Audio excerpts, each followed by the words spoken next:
L'horloge murale marquait la fin du service, mais pour Cathy, cette nuit-là ne se terminerait pas comme toutes les autres. Le presse-papier contenant l'avis officiel de son licenciement tremblait entre ses mains, tandis que la nouvelle se propageait silencieusement dans son corps, frappant chaque muscle comme une décharge électrique. Avant de commencer l'histoire, n'oubliez pas de laisser un like et de vous abonner à la chaîne pour voir plus d'histoires comme celle-ci. Pendant des années, elle avait consacré sa vie à cet hôpital, prenant soin de bébés fragiles, calmant des mères désespérées, endurant des gardes épuisantes sans aucune reconnaissance. Et maintenant, comme si elle était jetable, on la mettait à la porte sans une explication décente, sans une seconde chance. Le goût amer de l'injustice lui monta à la bouche, et une chaleur étrange s'éleva dans sa poitrine, brûlant comme les braises d'un profond ressentiment. Après tout ce que j'ai fait, après toutes les nuits blanches, il me traite comme ça, comme si je n'étais rien. Les couloirs de la maternité étaient silencieux, illuminés par une lumière froide qui se reflétait sur l'éclat métallique des équipements médicaux. Diane, la directrice de l'hôpital, marchait lentement, portant dans ses bras un petit ballotin blanc et bleu. Le bébé dormait paisiblement, inconscient du monde et du regard intense que Cathy posait sur la scène. Diane avait toujours été arrogante, distante, traitant les employés comme de simples travailleurs interchangeables. Maintenant, elle tenait son enfant dans ses bras comme le plus précieux des trésors, un amour maternel débordant dans chaque geste, dans chaque regard tendre qu'elle lui adressait. Cathy sentit une vague de mépris monter en elle, un nœud se serrer dans sa gorge. Elle n'a jamais su ce que signifie vraiment perdre quelque chose, mais cela est sur le point de changer. Des souvenirs tourbillonnaient dans son esprit. Combien de fois Cathy avait-elle vu des mères pleurer parce qu'elles ne pouvaient pas ramener leur bébé à la maison? Combien de fois avait-elle été témoin de la froideur de Diane face à la souffrance des autres? Elle-même avait tout perdu des années auparavant, lorsque l'hôpital avait refusé de l'aider. Et maintenant, cette femme si puissante, si sûre de sa position, étalait son bonheur sans aucune honte, comme si le monde lui appartenait. Le sang de Cathy ne fit qu'un tour, ses doigts se resserrèrent autour du presse-papier, et une idée dangereuse commença à se former dans son esprit, une chose qu'elle n'aurait jamais imaginée auparavant. Peut-être est-ce à son tour de souffrir, pour une fois. Un faible cri de bébé au loin l'attira de sa transe. Cathy cligna des yeux plusieurs fois et regarda vers les petits berceaux de l'unité néonatale. Des rangées de nouveau-nés dormaient sous la douce lumière du service, chacun enveloppé dans de petites couvertures au ton pastel. Dans le silence de la nuit, une pensée prit forme dans son esprit. Ses yeux balayèrent les noms sur les bracelets attachés aux poignets des bébés. 2 noms différents, 2 destins qui pouvaient être changés d'un simple geste. Le pouvoir de décider de l'avenir de 2 vies était à sa portée, si facile, si simple et si définitif. Elle s'approcha lentement des berceaux, sentant le poids de ce qu'elle s'apprêtait à faire.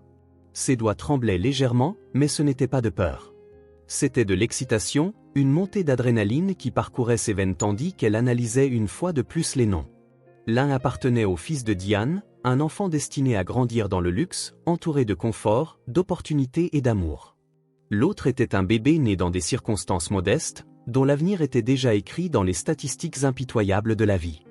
Un sourire froid se dessina sur les lèvres de Cathy alors qu'elle réalisait l'ironie du sort. Voyons comment la vie se joue maintenant.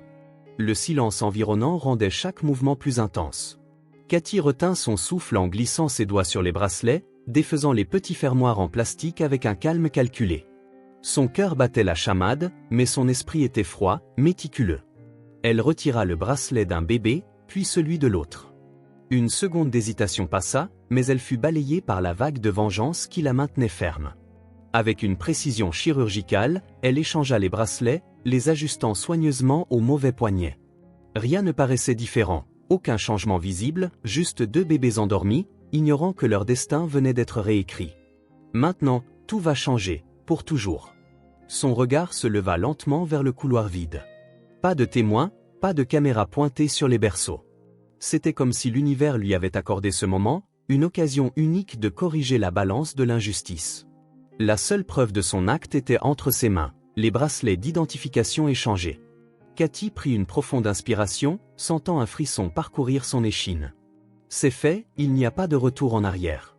La porte de l'unité néonatale grinça légèrement alors qu'elle reculait, la refermant avec précaution pour ne pas attirer l'attention. Le son de son propre cœur dans ses oreilles était comme un tambour battant à toute vitesse. Son corps était chaud, mais pas de peur, c'était dû à la sensation de pouvoir. Diane ne saurait jamais. Le monde continuerait de tourner, mais maintenant avec une petite différence, un détail que personne ne découvrirait jamais. D'un pas lent, Cathy descendit le couloir, sentant le poids de sa décision se transformer en une étrange satisfaction. « Aimeras-tu ce bébé autant que tu aurais aimé ton vrai fils ?» Elle s'arrêta devant la porte de sortie et laissa échapper un long soupir. Son cœur battait toujours très fort, mais son visage affichait déjà un calme qui dissimulait son excitation intérieure. L'hôpital ne ferait plus partie de sa vie. Elle n'aurait plus à endurer le mépris, l'humiliation, le sentiment d'être inférieure. Cependant, contrairement à ce qu'ils attendaient, elle ne partirait pas vaincue. La seule chose que Diane perdrait cette nuit-là était quelque chose qu'elle ne pourrait jamais récupérer. Qu'est-ce qu'un emploi perdu comparé au destin d'un enfant volé? Cathy serra les doigts autour du presse-papier et sortit sans se retourner. Son cœur battait la chamade, son esprit tournait encore, mais le sentiment de justice, sa propre justice déformée, dominait tout le reste. Il n'y avait aucun regret, aucune hésitation. Elle voulait que Diane ressente la douleur de la perte, la douleur de ne pas avoir le choix. D'un dernier regard impassible vers les couloirs de la maternité, elle murmura pour elle-même, sa voix basse et chargée de satisfaction. « Maintenant, tu sauras ce que c'est de perdre quelque chose que tu aimes. » Puis, elle se dirigea vers le bureau de la directrice. La porte du bureau de la directrice se referma derrière Cathy avec un déclic sec, étouffant les bruits de l'hôpital. La pièce était éclairée par une lumière artificielle jaunâtre qui se reflétait sur les meubles impeccablement organisés, sans la moindre trace de désordre. Diane était assise derrière le bureau en acajou, empilant des papiers sans se presser, ses doigts glissant sur les pages comme si le moment était anodin. Pour elle, ce n'était qu'un autre jour de travail. Pour Cathy, c'était le point final de quelque chose de bien plus grand. Le silence entre elles était froid, calculé. Diane ne leva même pas les yeux en parlant, sa voix neutre et dépourvue d'émotion. « Les documents sont prêts. Votre départ sera officialisé aujourd'hui. » Signé en bas de la page. Cathy resta debout, sentant le poids de cet ordre résonner en elle. Le mépris de Diane était si absolu qu'il n'y avait aucune explication, aucune reconnaissance pour les années qu'elle avait dédiées à cet hôpital. Il n'y avait aucune gratitude, aucune hésitation, juste la certitude que, pour la directrice, elle était insignifiante. Mais Diane ne savait pas. Elle ne savait pas que cette nuit même, quelque chose lui avait été enlevé sans qu'elle s'en rende compte. Cathy prit le stylo, le fit tourner entre ses doigts un instant, et signa finalement le papier sans même le regarder. Sa signature était ferme, sans tremblement, sans regret. C'est incroyable comme certaines choses peuvent être effacées d'un simple trait d'encre, mais d'autres durent éternellement. Diane prit le document sans même le vérifier, le jetant sur la pile de papier sur son bureau. Son regard passa sur Cathy comme si elle n'était qu'un dossier à archiver, une chose sans importance. Cathy ressentit une vive satisfaction à cet instant. Diane croyait avoir le contrôle, croyait qu'il ne s'agissait que de la fin d'un contrat. Mais ce qu'elle ignorait, c'est que toute sa vie venait d'être bouleversée. Vous ne semblez pas contrarié par votre licenciement. D'habitude, les gens supplient pour une seconde chance ou montrent au moins une certaine indignation. Cathy esquissa un léger sourire en croisant les bras. Elle regarda autour de la pièce, décorée de manière impeccable, sans la moindre marque de fragilité ou de désordre, exactement comme Diane aimait. Tout était sous contrôle, tout à sa juste place. Mais elle savait que cela ne durerait pas. Peut-être parce que certaines choses ne peuvent pas être réparées avec des s'il vous plaît. Peut-être que parfois, la perte est nécessaire pour que nous apprenions quelque chose. Avez-vous déjà vraiment perdu quelque chose d'important, Diane? La directrice fronça légèrement les sourcils, comme si la question était hors de propos. Elle se pencha en arrière dans son fauteuil, passant ses mains le long des accoudoirs en cuir. Je perds mon temps en conversation inutile. Est-ce que ça compte? Cathy laissa échapper un petit rire étouffé. Diane était prévisible, agissant toujours comme si elle était au-dessus de tout et de tout le monde, comme si rien ne pouvait l'affecter. Mais il y avait quelque chose dans cette conversation qui procurait à Cathy un plaisir caché, car à ce moment précis, Cathy savait quelque chose que Diane ne pourrait jamais imaginer. Alors je suppose que cette nuit a été riche en leçons pour vous. Diane ne prêtait déjà plus attention, trop occupée à examiner des documents, à sceller des contrats, à poursuivre sa routine sans se soucier de qui elle laissait derrière elle. Cathy observait ses doigts fins glisser sur les pages, ses yeux parcourant des informations qui, pour elle, étaient plus importantes que n'importe quel être humain autour d'elle. Mais que dirait-elle si elle savait que, parmi toutes les choses qu'elle avait perdues cette nuit-là, la seule vraiment irremplaçable dormait encore paisiblement dans l'unité néonatale? Cathy se tourna et se dirigea vers la porte, sans se presser. Elle jeta un dernier regard au bureau, sentant la satisfaction envahir chaque cellule de son corps. Avant de partir, elle marqua une brève pause, laissant sa voix s'échapper, douce mais chargée d'une signification que Diane ne comprendrait jamais. La vie a une curieuse façon d'équilibrer les choses. Parfois, ce que nous prenons aux autres nous est retiré d'une manière que nous ne soupçonnons même pas. Diane ne répondit pas, elle continua simplement sa paperasse.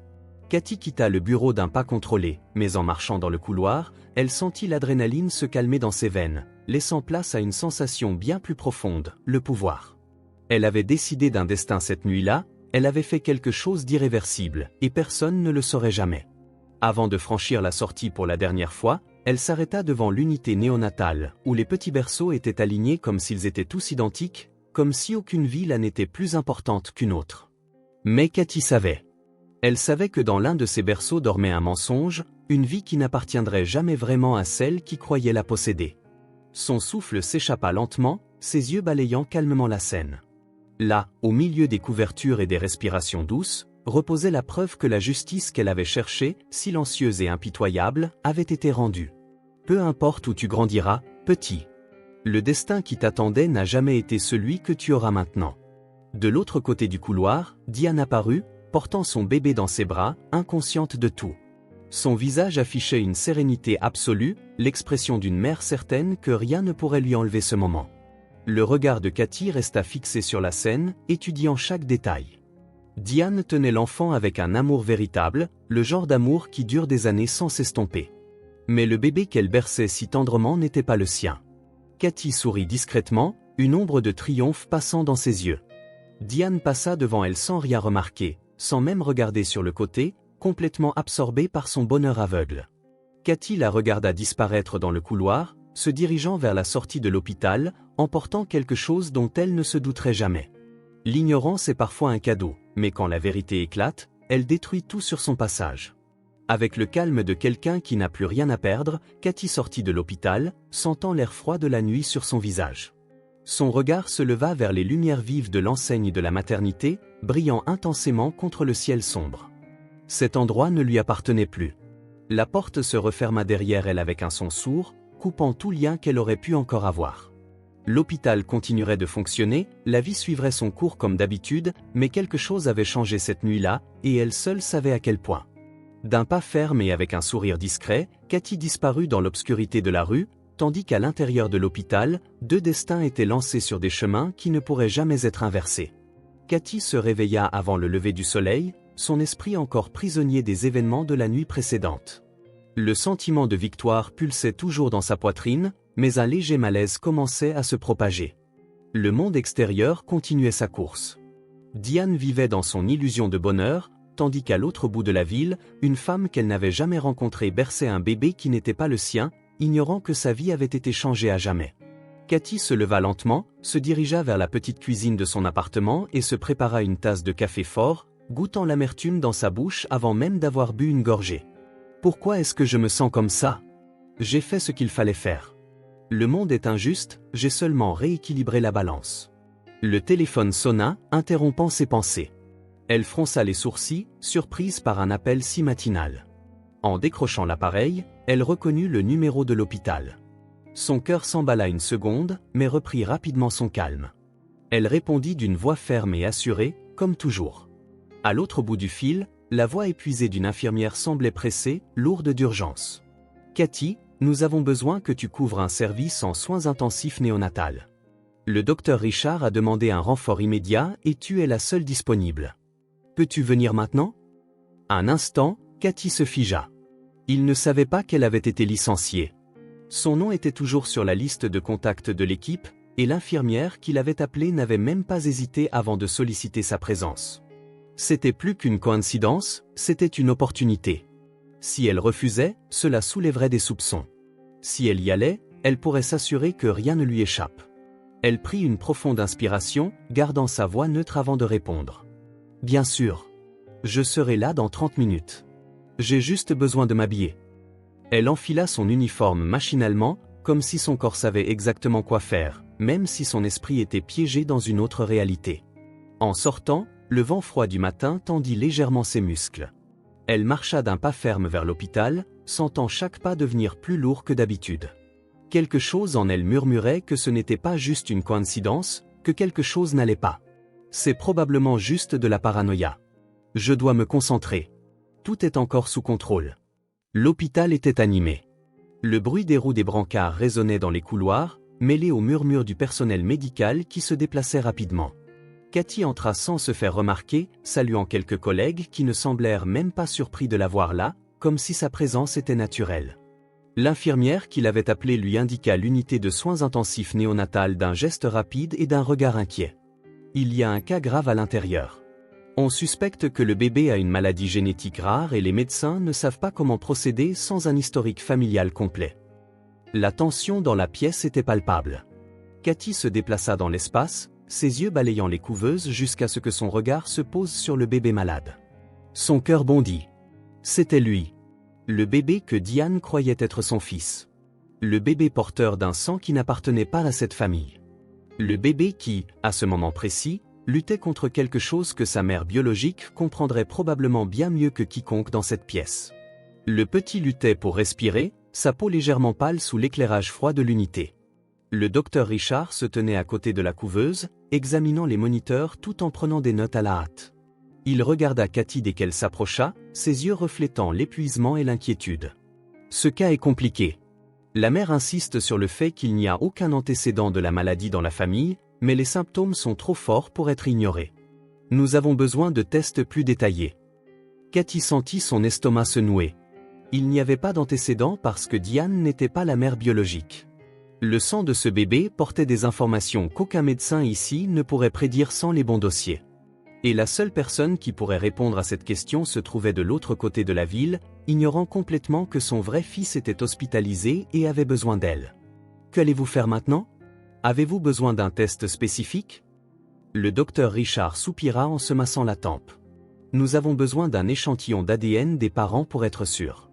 Mais la mère a garanti qu'il n'y a jamais eu de cas similaire dans la famille. Nous essayons encore de déterminer s'il s'agit d'une erreur de diagnostic ou de quelque chose qui a été négligé.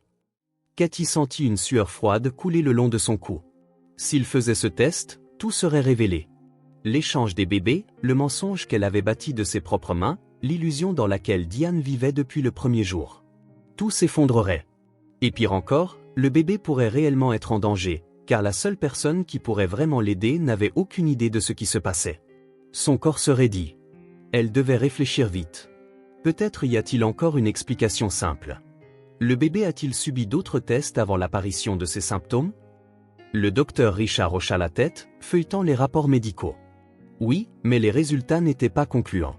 Nous avons besoin de plus de données. Le problème, c'est que si c'est génétique, les parents pourraient être porteurs de la mutation sans le savoir. Nous avons besoin du test pour confirmer.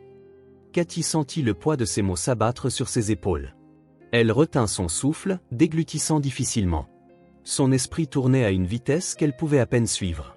Pour la première fois depuis qu'elle avait échangé ses bébés, un vrai doute s'insinua en elle. Car au fond, elle savait que si cet enfant était avec sa vraie mère, il y aurait peut-être déjà un diagnostic plus clair, une meilleure compréhension de son état. Mais dans la situation actuelle, dans cet hôpital, entouré de médecins qui n'avaient aucune idée de la vérité, la vie de ce bébé était en danger. Sa respiration devint superficielle. La culpabilité, quelque chose qu'elle avait réussi à ignorer jusqu'à présent, lui transperça la poitrine comme une lame acérée. Elle avait fait ça.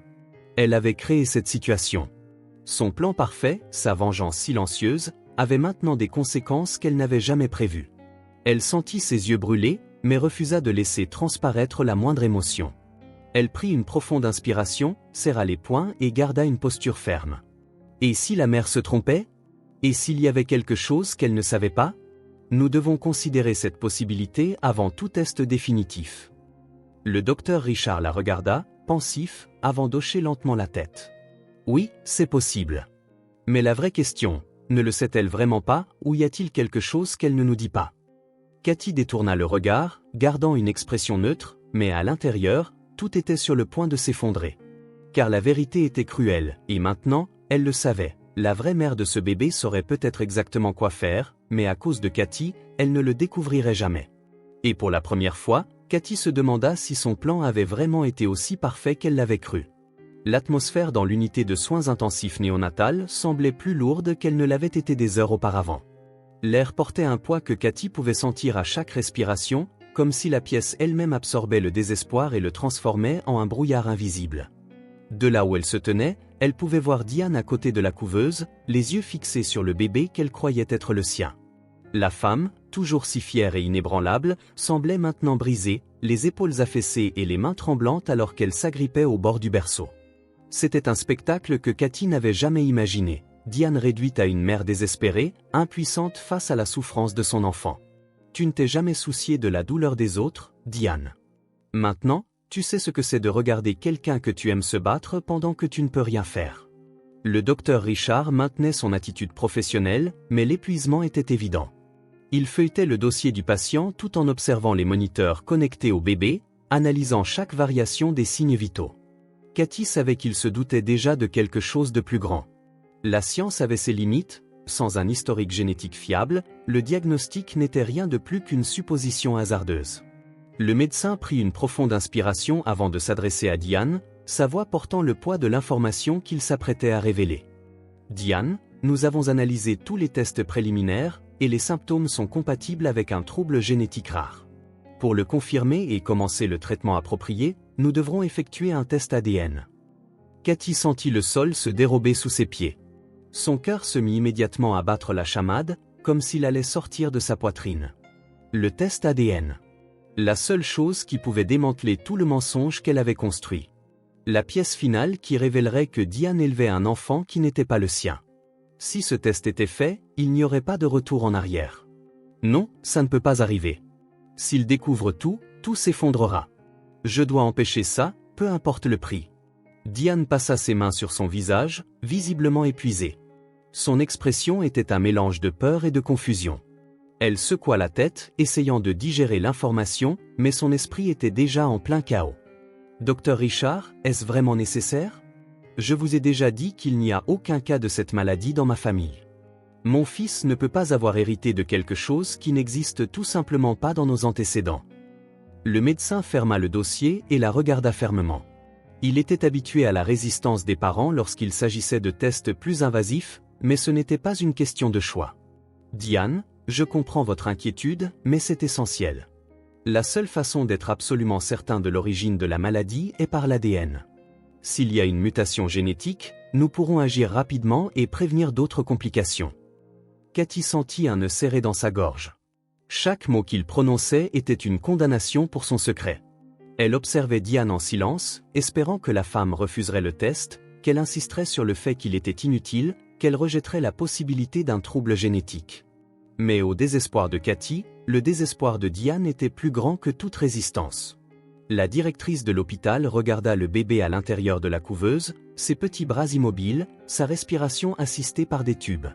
La réalité s'abattit sur elle comme un marteau, écrasant tout doute ou fierté qu'elle aurait pu avoir. Quand elle ouvrit la bouche, sa voix sortit basse, tremblante, vaincue. « Si c'est la seule façon de sauver mon fils, alors faites le test. » Cathy sentit tout son corps se figer. Le sang quitta son visage, ses mains devinrent froides. Le test allait avoir lieu. D'ici quelques heures, la vérité éclaterait, et quand ce serait le cas, tout ce qu'elle avait fait, chaque choix, chaque manipulation, chaque étape soigneusement planifiée, se réduirait en cendres. Il n'y aurait aucune échappatoire. Je ne peux pas laisser faire ça. Je ne peux pas laisser mon nom être détruit par quelque chose qui est déjà fait. Je dois agir avant qu'il ne soit trop tard.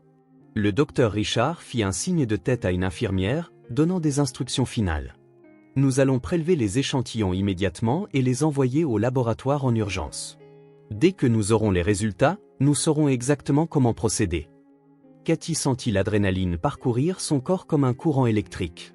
Son regard se fixa sur l'infirmière qui préparait le matériel pour le prélèvement, les flacons, les étiquettes d'identification, le coton imbibé d'alcool. D'un instant à l'autre, Diane tendrait le bras, permettant à son sang de révéler la vérité qu'elle ignorait porter. Et Cathy devait l'empêcher. Je dois réfléchir. Je dois trouver un moyen d'arrêter ça maintenant, avant qu'il n'ait la chance de comparer les échantillons. La porte de l'unité néonatale s'ouvrit avec un léger grincement. Un médecin entra précipitamment, appelant le docteur Richard pour discuter d'un autre cas urgent. Pendant un bref instant, l'attention de l'équipe médicale se détourna du test, et Cathy vit son opportunité. Il n'y avait pas de temps pour un plan élaboré, seulement le temps d'agir. Elle se dirigea vers le chariot où le matériel était organisé, son cœur battant si fort qu'elle pouvait en entendre l'écho à l'intérieur de sa propre tête. Si j'échange les échantillons, si je trafique les résultats avant qu'ils n'atteignent le laboratoire. Mais et si quelque chose tourne mal? Et s'ils s'en aperçoivent? Bon sang, c'est le pire moment pour les doutes. Diane ne remarqua rien, trop absorbée par sa propre souffrance, les yeux fixés sur son enfant malade. Cathy, quant à elle, sentait chaque fibre de son corps crier. Ses doigts étaient moites, ses jambes tendues. L'infirmière revint pour procéder au prélèvement. Le temps pressait. Soit elle faisait quelque chose maintenant, soit tout ce qu'elle avait construit s'effondrerait sous ses yeux. Elle prit une profonde inspiration, ses mains glissant discrètement sur les flacons étiquetés sur le chariot. Un faux mouvement et elle serait prise. Une seconde d'hésitation et tout serait perdu. Le silence dans la pièce fut rompu par la voix ferme de l'infirmière. « Diane, pouvons-nous commencer ?» Cathy sentit son souffle se couper dans sa gorge. C'était maintenant ou jamais. Si elle laissait ce test se faire, tout ce qu'elle avait bâti serait terminé. Son secret, sa liberté, sa vie telle qu'elle la connaissait. Elle ne pouvait pas laisser faire ça. Et pour la première fois depuis qu'elle avait échangé ses bébés, elle réalisa que sa vengeance lui échappait complètement. Elle devait aussi tout faire sans que Diane ne remette en question sa présence ici. Cathy sentit le poids du regard de l'infirmière sur Diane, attendant qu'elle tende le bras pour le prélèvement sanguin. Le temps pressait. Si l'échantillon était prélevé, le test ADN révélerait la vérité, et tout ce pourquoi elle s'était battue au cours des 30 dernières années se désintégrerait sous ses yeux. Une sueur froide coula le long de son cou, mais elle ne pouvait pas laisser son expression trahir la tempête qui faisait rage dans son esprit. Alors, elle fit ce qu'elle avait toujours su faire. Elle agit avant de réfléchir, s'avança et interrompit le processus. « Docteur Richard, puis-je vous parler un instant? Je crois qu'il pourrait y avoir une autre explication à ce qui se passe. » Elle parla presque à voix basse, et Diane ne remarqua même pas sa présence. Le médecin détourna les yeux de la procédure et regarda Cathy avec l'expression épuisée de quelqu'un qui avait travaillé beaucoup trop de garde pour débattre d'hypothèses improbables. Mais il y avait quelque chose dans son ton, dans la fermeté de ses mots, qui le fit hésiter. Il connaissait Cathy depuis des années, faisait confiance à son jugement clinique et respectait son expérience. Si elle avait quelque chose de pertinent à dire, il devait l'écouter. Qu'avez-vous en tête? Parce que s'il y a une autre explication, nous en avons besoin maintenant. Le test ADN est déjà en cours. Cathy sentit l'adrénaline monter dans son corps, mais elle garda un visage neutre. Le jeu qu'elle s'apprêtait à jouer devait être impeccable. J'ai déjà vu un cas similaire. Les symptômes indiquaient un trouble génétique, mais au final, il ne s'agissait que d'une réaction à un médicament que la mère avait pris pendant la grossesse. Si c'est le cas ici, nous pouvons traiter les symptômes avant de recourir à un test ADN. Ce serait un risque de soumettre le bébé à des tests invasifs inutilement. Le docteur Richard fronça les sourcils, traitant l'information. Cathy savait que dans des situations comme celle-ci, les médecins n'aimaient pas se fier à des hypothèses non prouvées, mais ils évitaient aussi les procédures inutiles si une approche alternative était disponible. Et c'est exactement ce qu'elle offrait, une porte de sortie, quelque chose qui retarderait le test assez longtemps pour qu'il soit oublié dans le chaos de l'hôpital. Êtes-vous sûr de ça, Cathy? Parce que si je convainc Diane d'attendre et que vous vous trompez, nous pourrions retarder un traitement essentiel. Elle hocha lentement la tête, se penchant légèrement pour renforcer le sérieux de ses paroles. Je ne le suggérerais pas si je ne pensais pas que cela valait la peine d'être considéré. Le bébé reçoit déjà les meilleurs soins. Si nous ajustons le traitement et qu'il réagit bien, nous saurons que ce n'est pas génétique. Nous pouvons éviter un test invasif et nous concentrer sur sa guérison immédiate. Le docteur Richard se passa une main sur le menton, plongé dans ses pensées. Cathy pouvait voir l'hésitation en lui. Il était tiraillé entre son devoir médical et la possibilité d'éviter un test inutile. Diane était fragile, émotionnellement instable, et chaque nouvelle complication ne faisait qu'augmenter son anxiété. Peut-être valait-il mieux ne pas la soumettre à une autre préoccupation pour le moment. Peut-être que Cathy avait raison. Il regarda le bébé une fois de plus, puis Cathy, avant d'expirer profondément. Très bien. Attendons de voir comment il réagit au traitement avant de prendre une décision finale sur le test ADN. Cathy sentit un soulagement l'envahir, mais elle contrôla son expression pour ne pas révéler l'immense poids qui venait d'être soulevé de ses épaules. Je pense que c'est le meilleur choix pour l'instant. Avec un peu plus de temps, nous aurons une réponse plus claire sans prendre de risques inutiles.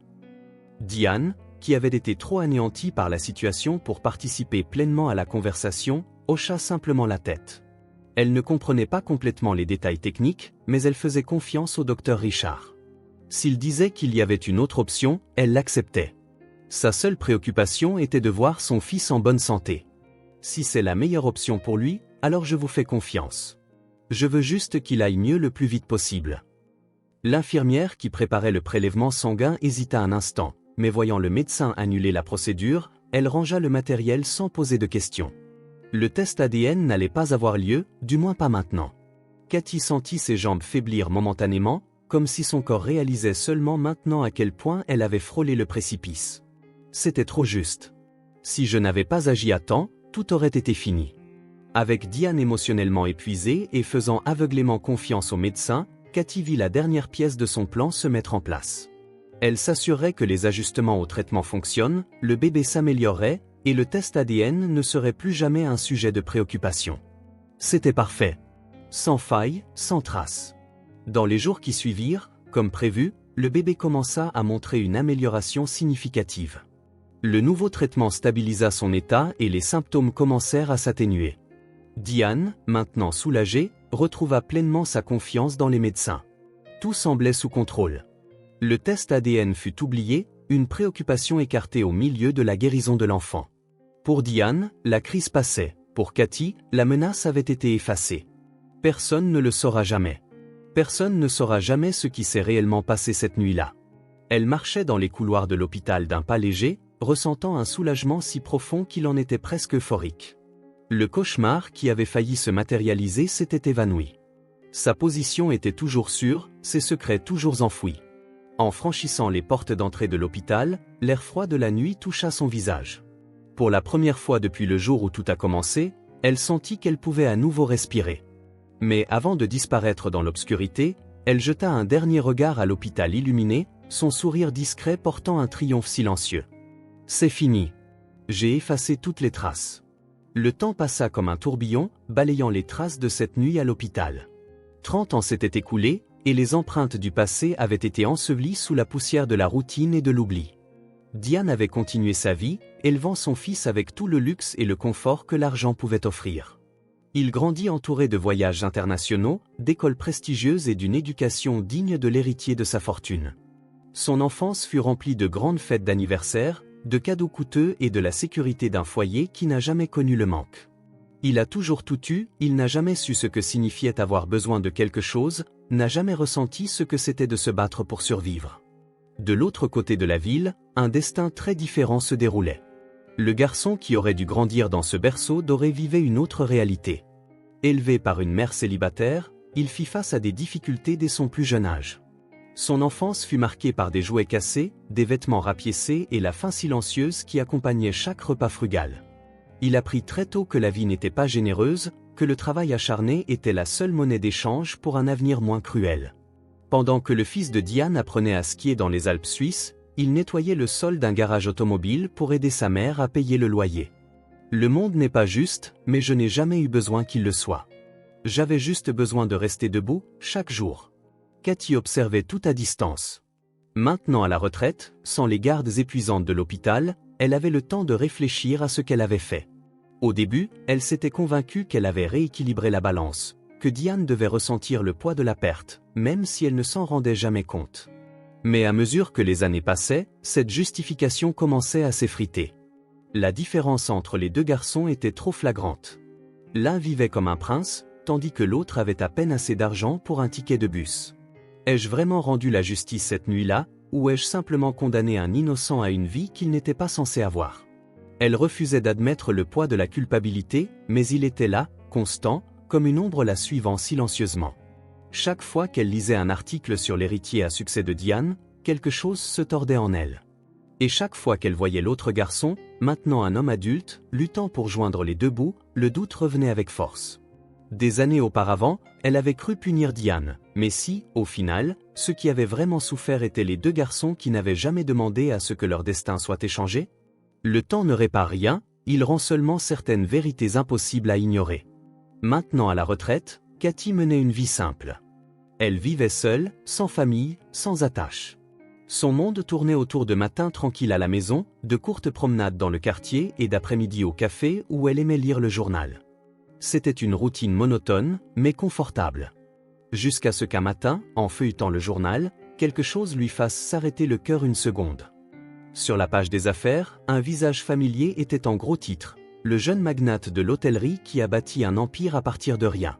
Ses yeux parcoururent l'article, absorbant chaque mot comme si le monde s'était tu autour d'elle. Le garçon qu'elle avait aidé à élever dans un mensonge était maintenant un homme d'affaires prospère, un nom respecté dans le monde de l'entreprise. Diane s'était assuré qu'il ait toutes les opportunités que l'argent pouvait acheter, et il avait utilisé chacune d'elles à son avantage. Maintenant, il était l'un des hommes les plus riches du pays, entouré de pouvoir et d'influence. Il ne saura jamais. Il ne se doutera jamais que tout ce qu'il en est arrivé que parce que quelqu'un a échangé son destin avant même qu'il ne puisse dire son premier mot. Mais ensuite, ses yeux se portèrent plus bas sur la page, sur une autre photo beaucoup plus petite, presque insignifiante. Un homme à l'expression lasse, les mains couvertes de graisse, debout devant une voiture qui semblait avoir désespérément besoin de réparation. Son nom était là, imprimé en petits caractères dans le coin de l'article. Il travaillait comme mécanicien dans un quartier modeste, le genre de travail qui n'apporterait jamais la fortune, mais qui assurait au moins un salaire honnête. Cathy sentit une oppression dans sa poitrine. Le véritable héritier de la fortune de Diane était là, à réparer des moteurs rouillés, ignorant que sa vie était censée être entièrement différente. Et s'il savait? Que se passerait-il s'il découvrait qu'il avait été trompé pendant 3 décennies? Elle ferma le journal avec plus de force qu'elle ne l'aurait voulu, ses doigts tremblant légèrement. Le destin avait été trop cruel avec l'un et trop généreux avec l'autre. Elle s'était convaincue que ses actions avaient été justifiées, mais maintenant, face à cette vérité indéniable, elle ne pouvait plus maintenir ce mensonge, même pour elle-même. C'est moi qui ai fait ça. J'ai détruit une vie pour en construire une autre, et maintenant, je ne peux plus rien faire pour changer ça. Le journal resta ouvert sur la table, les photos des 2 hommes côte à côte, séparés par une fine ligne d'encre mais par un abîme de réalité. Cathy ne s'était jamais sentie aussi petite face aux conséquences de ses propres actions. Pendant 30 ans, elle avait cru avoir gagné, mais maintenant, en regardant ces visages, elle réalisait qu'il n'y avait jamais eu de victoire, seulement des secrets. Des secrets qui, un jour, pourraient devenir des vérités. Elle prit une profonde inspiration, tournant son regard vers la fenêtre du café, essayant d'ignorer le poids écrasant qui pesait sur sa poitrine. Mais une question ne la quittait pas. Que se passerait-il si le passé finissait par refaire surface? Cathy resta assise au café plus longtemps qu'elle ne le voulait. Le journal était toujours là, ouvert sur la table, les images des 2 hommes la fixant comme s'ils savaient, d'une manière ou d'une autre, ce qu'elle avait fait. Chaque détail de leur visage était un rappel cruel du destin qu'elle avait réécrit il y a 30 ans. D'un côté, Cameron Pierce, le magnate de l'hôtellerie, héritier de la fortune de Diane, propriétaire d'un empire qui s'étendait chaque année. De l'autre, Nathan Bryant, un travailleur ordinaire, un mécanicien de quartier dont le nom ne ferait jamais la une d'un magazine. 2 hommes qui auraient dû vivre des vies opposées, 2 hommes porteurs d'histoires qui n'avaient jamais été les leurs. Il n'y a aucun moyen de changer ça maintenant. Mais n'y a-t-il vraiment aucun moyen? Elle ferma le journal avec un long soupir lourd, passant ses doigts tremblants sur la surface de la table. Le regret était un poison silencieux. Il corrodait lentement, s'infiltrant dans la peau, les os, les pensées. Pendant des années, elle l'avait ignoré, évité, justifiant ses actions. Mais maintenant, le poids était insupportable. Cameron, avec tout son pouvoir, n'a jamais su que ses véritables origines venaient d'un quartier modeste. Nathan, de son côté, n'a jamais su qu'il était censé naître dans la richesse. C'est Cathy qui avait fait ça, pas le destin, pas la vie, pas une erreur aléatoire. C'était elle. Si je disparaissais, cette culpabilité disparaîtrait-elle avec moi? Ou est-ce que je la porterais ou que j'aille? Le soleil était déjà plus haut quand Cathy se leva enfin, repoussant lentement sa chaise. Elle prit le journal, le plia et le glissa sous son bras, comme si elle pouvait d'une manière ou d'une autre cacher la vérité simplement en pliant le papier. Le café était plein maintenant, les gens allaient et venaient, riant, parlant, vivant leur vie sans fardeau, sans secret. Pour eux, ce n'était qu'un jour de plus. Pour Cathy, c'était un autre rappel que certaines erreurs ne disparaissent jamais vraiment. Alors qu'elle disparaissait sur le trottoir, un monde complètement différent se déroulait de l'autre côté de la ville. Cameron Pierce entra dans le bureau du docteur Richard avec la même posture confiante qu'il arborait partout. Son nom était synonyme de succès, sa présence incitait les gens à se redresser, à ajuster leur ton de voix, à choisir leurs mots avec plus de soin. Il avait appris très tôt que le pouvoir n'était pas seulement une question d'argent, mais de faire en sorte que les autres perçoivent son importance. Et il avait toujours su imposer cette présence. Personne ne m'a jamais défié. Personne ne m'a jamais regardé de haut, et personne ne le fera jamais. Le docteur Richard attendait déjà, assis derrière son bureau, sa blouse blanche impeccable, ses yeux lasses de ses années d'expérience. Il s'était occupé de Cameron depuis qu'il était bébé, l'avait vu grandir, avait été témoin de son ascension. Pour lui, Cameron n'était pas seulement un homme d'affaires prospère, il était le fils de la femme la plus influente qui ait jamais mis les pieds dans cet hôpital. Le fils de Diane. Si seulement j'avais su à l'époque ce que je sais maintenant, peut-être aurais-je insisté davantage. Le rendez-vous commença par les formalités habituelles, prise de tension, examen de routine, questions sur l'alimentation et l'exercice. Cameron répondit à tout avec désintérêt, attendant juste que ce soit terminé. Mais ensuite, une phrase spécifique du médecin fit s'arrêter son esprit. « Saviez-vous que, lorsque vous étiez enfant, on vous a diagnostiqué une maladie génétique rare ?» Cameron fronça les sourcils. Un instant, il crut avoir mal entendu. Génétiquement rare? Il n'avait jamais eu de maladie grave depuis l'enfance. Il avait toujours été en bonne santé, fort, résistant. Diane n'avait jamais rien mentionné à ce sujet. Il n'y avait jamais eu d'antécédent de maladie dans la famille. Vous devez vous tromper. Je n'ai jamais rien eu de tel. Si c'était quelque chose de grave, je le saurais. Le docteur Richard ferma le dossier et le regarda un instant avant de se pencher en arrière dans son fauteuil, joignant ses mains sur le bureau. C'était quand vous étiez bébé. Vous n'avez jamais développé de symptômes, mais vos tests ont montré un marqueur génétique inhabituel. C'était quelque chose que nous devions approfondir, mais à l'époque, votre mère a insisté sur le fait que ce n'était pas nécessaire. L'information frappa Cameron comme un bloc de glace. Diane avait toujours été une femme aux décisions fermes, contrôlantes, quelqu'un qui n'aurait jamais négligé un détail aussi grave. S'il y avait eu le moindre risque pour sa santé, elle aurait exigé tous les tests possibles. Mais selon Richard, elle avait refusé. Elle avait refusé un test essentiel. Ma mère n'aurait jamais laissé quelque chose comme ça sans réponse. Si elle a refusé, elle avait une raison. Mais laquelle?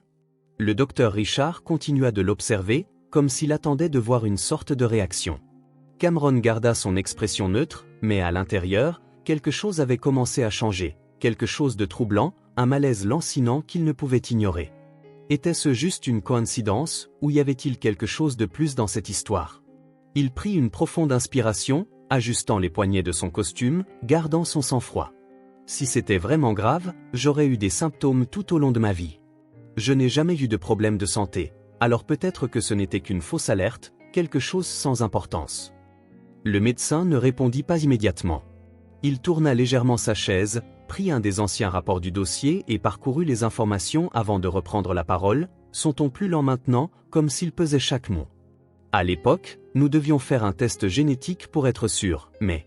Cameron sentit son estomac se serrer. Le malaise en lui prit forme, devenant quelque chose de tangible, quelque chose qui le dérangeait plus qu'il n'aurait dû. Il avait toujours fait confiance à la parole de Diane, avait toujours cru que sa mère était inébranlable, une forteresse de décisions judicieuses. Mais pour la première fois, il se surprenait à remettre en question ses choix. Pourquoi Diane refuserait-elle un test ADN s'il y avait la moindre possibilité d'un problème de santé? Pourquoi refuserait-elle de découvrir la vérité? Le silence dans le bureau devint lourd. Cameron sentit sa mâchoire se crisper légèrement, un signe subtil de la tension qui montait en lui. Quelque chose n'allait pas, quelque chose qu'il n'avait jamais remarqué, quelque chose que Diane lui avait caché toute sa vie. Le docteur Richard se pencha légèrement en avant, posant ses avant-bras sur le bureau, ses yeux fixés sur ceux de Cameron. Et puis, il posa la seule question qui portait plus de poids que n'importe quel test ou diagnostic. N'avez-vous jamais rien soupçonné? Le silence dans le bureau était suspendu comme du plomb. Cameron garda son regard fixé sur le médecin, mais son esprit tournait à une vitesse folle. La question du docteur Richard résonnait dans sa tête comme une cloche lointaine, se répétant encore et encore, « N'avez-vous jamais rien soupçonné ?» Il n'avait jamais eu à le faire. Depuis l'enfance, sa vie avait été façonnée par la certitude absolue qu'il appartenait au monde dans lequel il avait été élevé. Diane était sa mère, sa lignée était celle des Pierce, son destin avait toujours été tracé. Mais maintenant, pour la première fois, un fil s'était détaché dans le tissu parfait de son histoire. Et si je tire sur ce fil, tout va-t-il s'effondrer? Cameron croisa les bras, essayant de réprimer le sentiment troublant que quelque chose lui échappait. Docteur, je veux bien comprendre. Si ma mère a refusé un test ADN, elle devait avoir une raison. Mais pourquoi cela ne ressort-il que maintenant? Pourquoi personne ne m'a jamais parlé de cette soi-disant mutation génétique avant? Le médecin soupira, fermant le dossier et se passant les mains sur le visage, comme s'il s'apprêtait à prendre une décision difficile. Il hésita un instant, et Cameron remarqua que cette pause n'était pas due à l'oubli, mais à un choix. Il y avait quelque chose de plus, quelque chose que le médecin décidait de révéler ou non. Vous savez quelque chose que vous ne voulez pas me dire, n'est-ce pas? Je le sens. Alors s'il vous plaît, dites-le simplement. Le docteur Richard prit une profonde inspiration avant de finalement lâcher la bombe. Cathy. C'est Cathy qui m'a convaincu de ne pas insister pour le test ADN. Elle m'a assuré que ce n'était pas nécessaire, que Diane avait raison de ne pas le faire. À l'époque, je n'ai pas remis en question sa parole, mais maintenant, avec le recul, je vois que c'était peut-être une erreur. Le nom frappa Cameron comme un coup de poing à l'estomac. Cathy. L'infirmière qui avait travaillé à l'hôpital pendant des années. Il se souvenait vaguement d'elle, une femme au regard sévère mais toujours discrète. Elle n'avait jamais eu aucune importance dans sa vie, du moins jusqu'à présent. Si Cathy était intervenue dans le test, si elle avait influencé la décision de sa mère, alors ce n'était pas seulement un caprice de Diane. Il y avait quelque chose derrière, quelque chose qu'il n'avait jamais su. Pourquoi diable cette femme se serait-elle impliquée là-dedans? Quel était son intérêt à arrêter un test? Le malaise en lui s'approfondit, se transformant en quelque chose de plus qu'un simple soupçon. C'était devenu quelque chose de réel, quelque chose qu'il ne pouvait plus ignorer. Tout ce qu'il croyait sur lui-même commençait à se fissurer. Il n'était pas un homme qui aimait les incertitudes. Sa vie avait toujours été faite de contrôle, de décisions fermes, de pas calculés. Mais maintenant, pour la première fois, il avait l'impression de ne plus savoir où il se tenait. Et cela le mettait en fureur. Il se leva brusquement, les muscles tendus, la mâchoire crispée. « Docteur, j'ai besoin d'une confirmation. Je ne peux pas vivre avec ce doute. S'il y a la moindre chance que quelque chose ne soit pas normal, alors je découvrirai la vérité moi-même. » Le docteur Richard hocha simplement la tête, comme s'il s'était déjà attendu à cette réaction. « Cameron, je comprends ce que vous ressentez. Mais si vous vous engagez sur cette voie, soyez préparés. Certaines réponses peuvent être plus difficiles à accepter qu'on ne l'imagine. » Cameron attrapa sa veste de costume et se dirigea vers la porte sans se retourner. La pire chose dans la vie, c'est de vivre dans un mensonge sans le savoir. Et d'après ce que je vois, quelque chose cloche dans mon histoire. Alors, j'irai jusqu'au bout. De retour à son bureau, Cameron s'assit derrière son bureau et fixa le vide pendant un long moment. Dehors, les étages des immeubles de bureaux bourdonnaient d'activité. Les employés se déplaçaient à la hâte, des réunions avaient lieu, des contrats étaient conclus. Mais à l'intérieur de ce bureau, une seule pensée consumait son esprit. Je ne dis rien à ma mère. S'il y a quelque chose qu'elle ne veut pas que je sache, alors je le découvrirai par moi-même.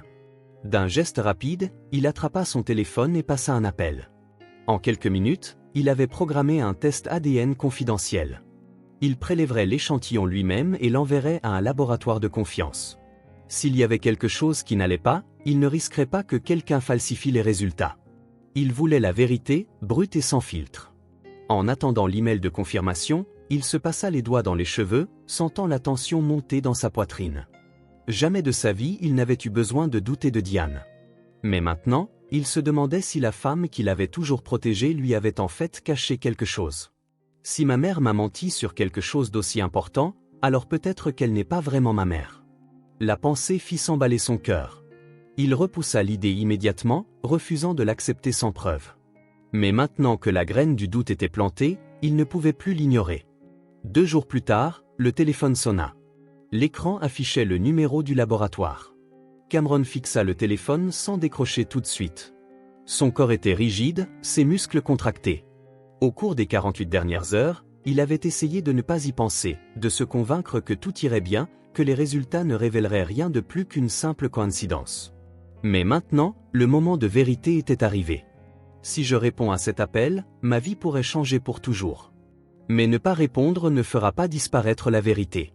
Le téléphone sonna de nouveau. Cameron prit une profonde inspiration, tendit la main et répondit. « Monsieur Pierce, les résultats sont arrivés. Cameron resta immobile un long moment après la fin de l'appel. Le téléphone était toujours dans sa main, mais il sentait à peine le poids de l'appareil entre ses doigts. Ses yeux fixaient le vide, son esprit tournant dans un tourbillon chaotique de pensées qu'il ne parvenait pas à organiser. Le résultat était là, imprimé sur le document posé sur son bureau. Une simple feuille de papier, mais qui portait la preuve indéniable que tout ce en quoi il avait cru toute sa vie était un mensonge. Diane n'était pas sa mère. Son sang n'était pas Pierce. Il n'appartenait pas à cette famille. Les mots du laboratoire étaient secs, objectifs, ne laissant aucune place au doute, incompatibilité génétique avec la mère biologique présumée. Le rapport médical avait réduit toute son existence à une farce, une erreur délibérée commise il y a 30 ans. Et maintenant, il était le seul à pouvoir rétablir la vérité. Il prit une profonde inspiration, sentant sa poitrine se soulever et s'abaisser de manière inégale, son cœur battant contre ses côtes.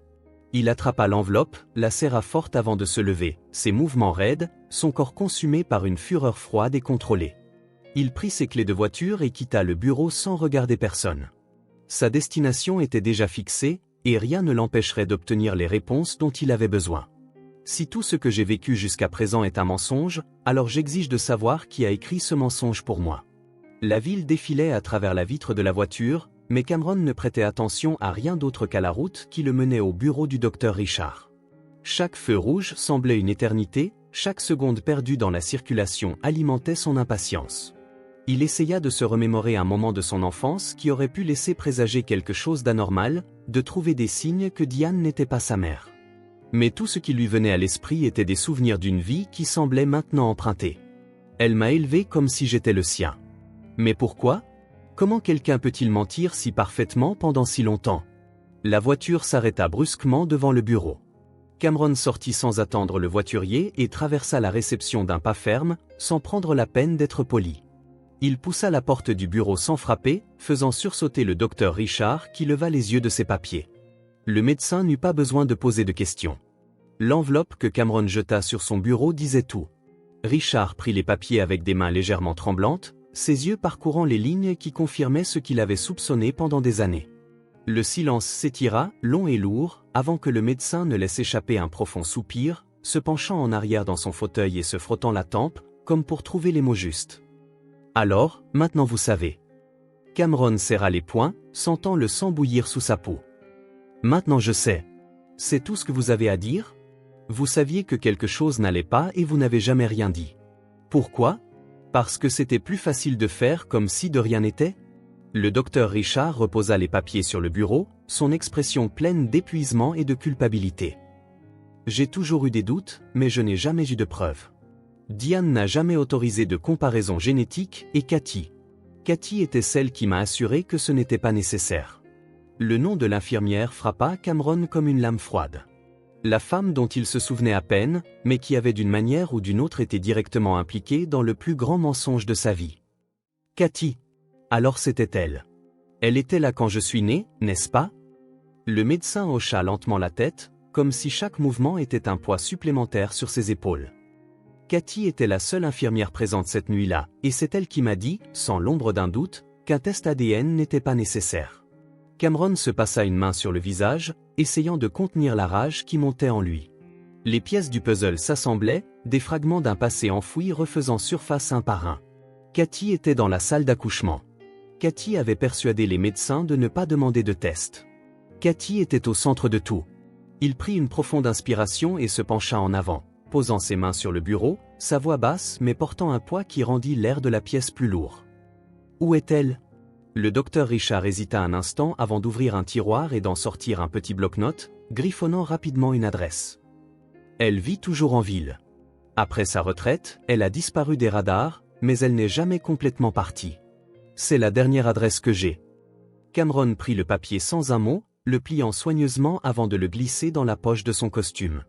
Ses yeux étaient froids, calculateurs, sans rien du charme que les médias lui connaissaient. Plus de questions sans réponse, plus de secrets.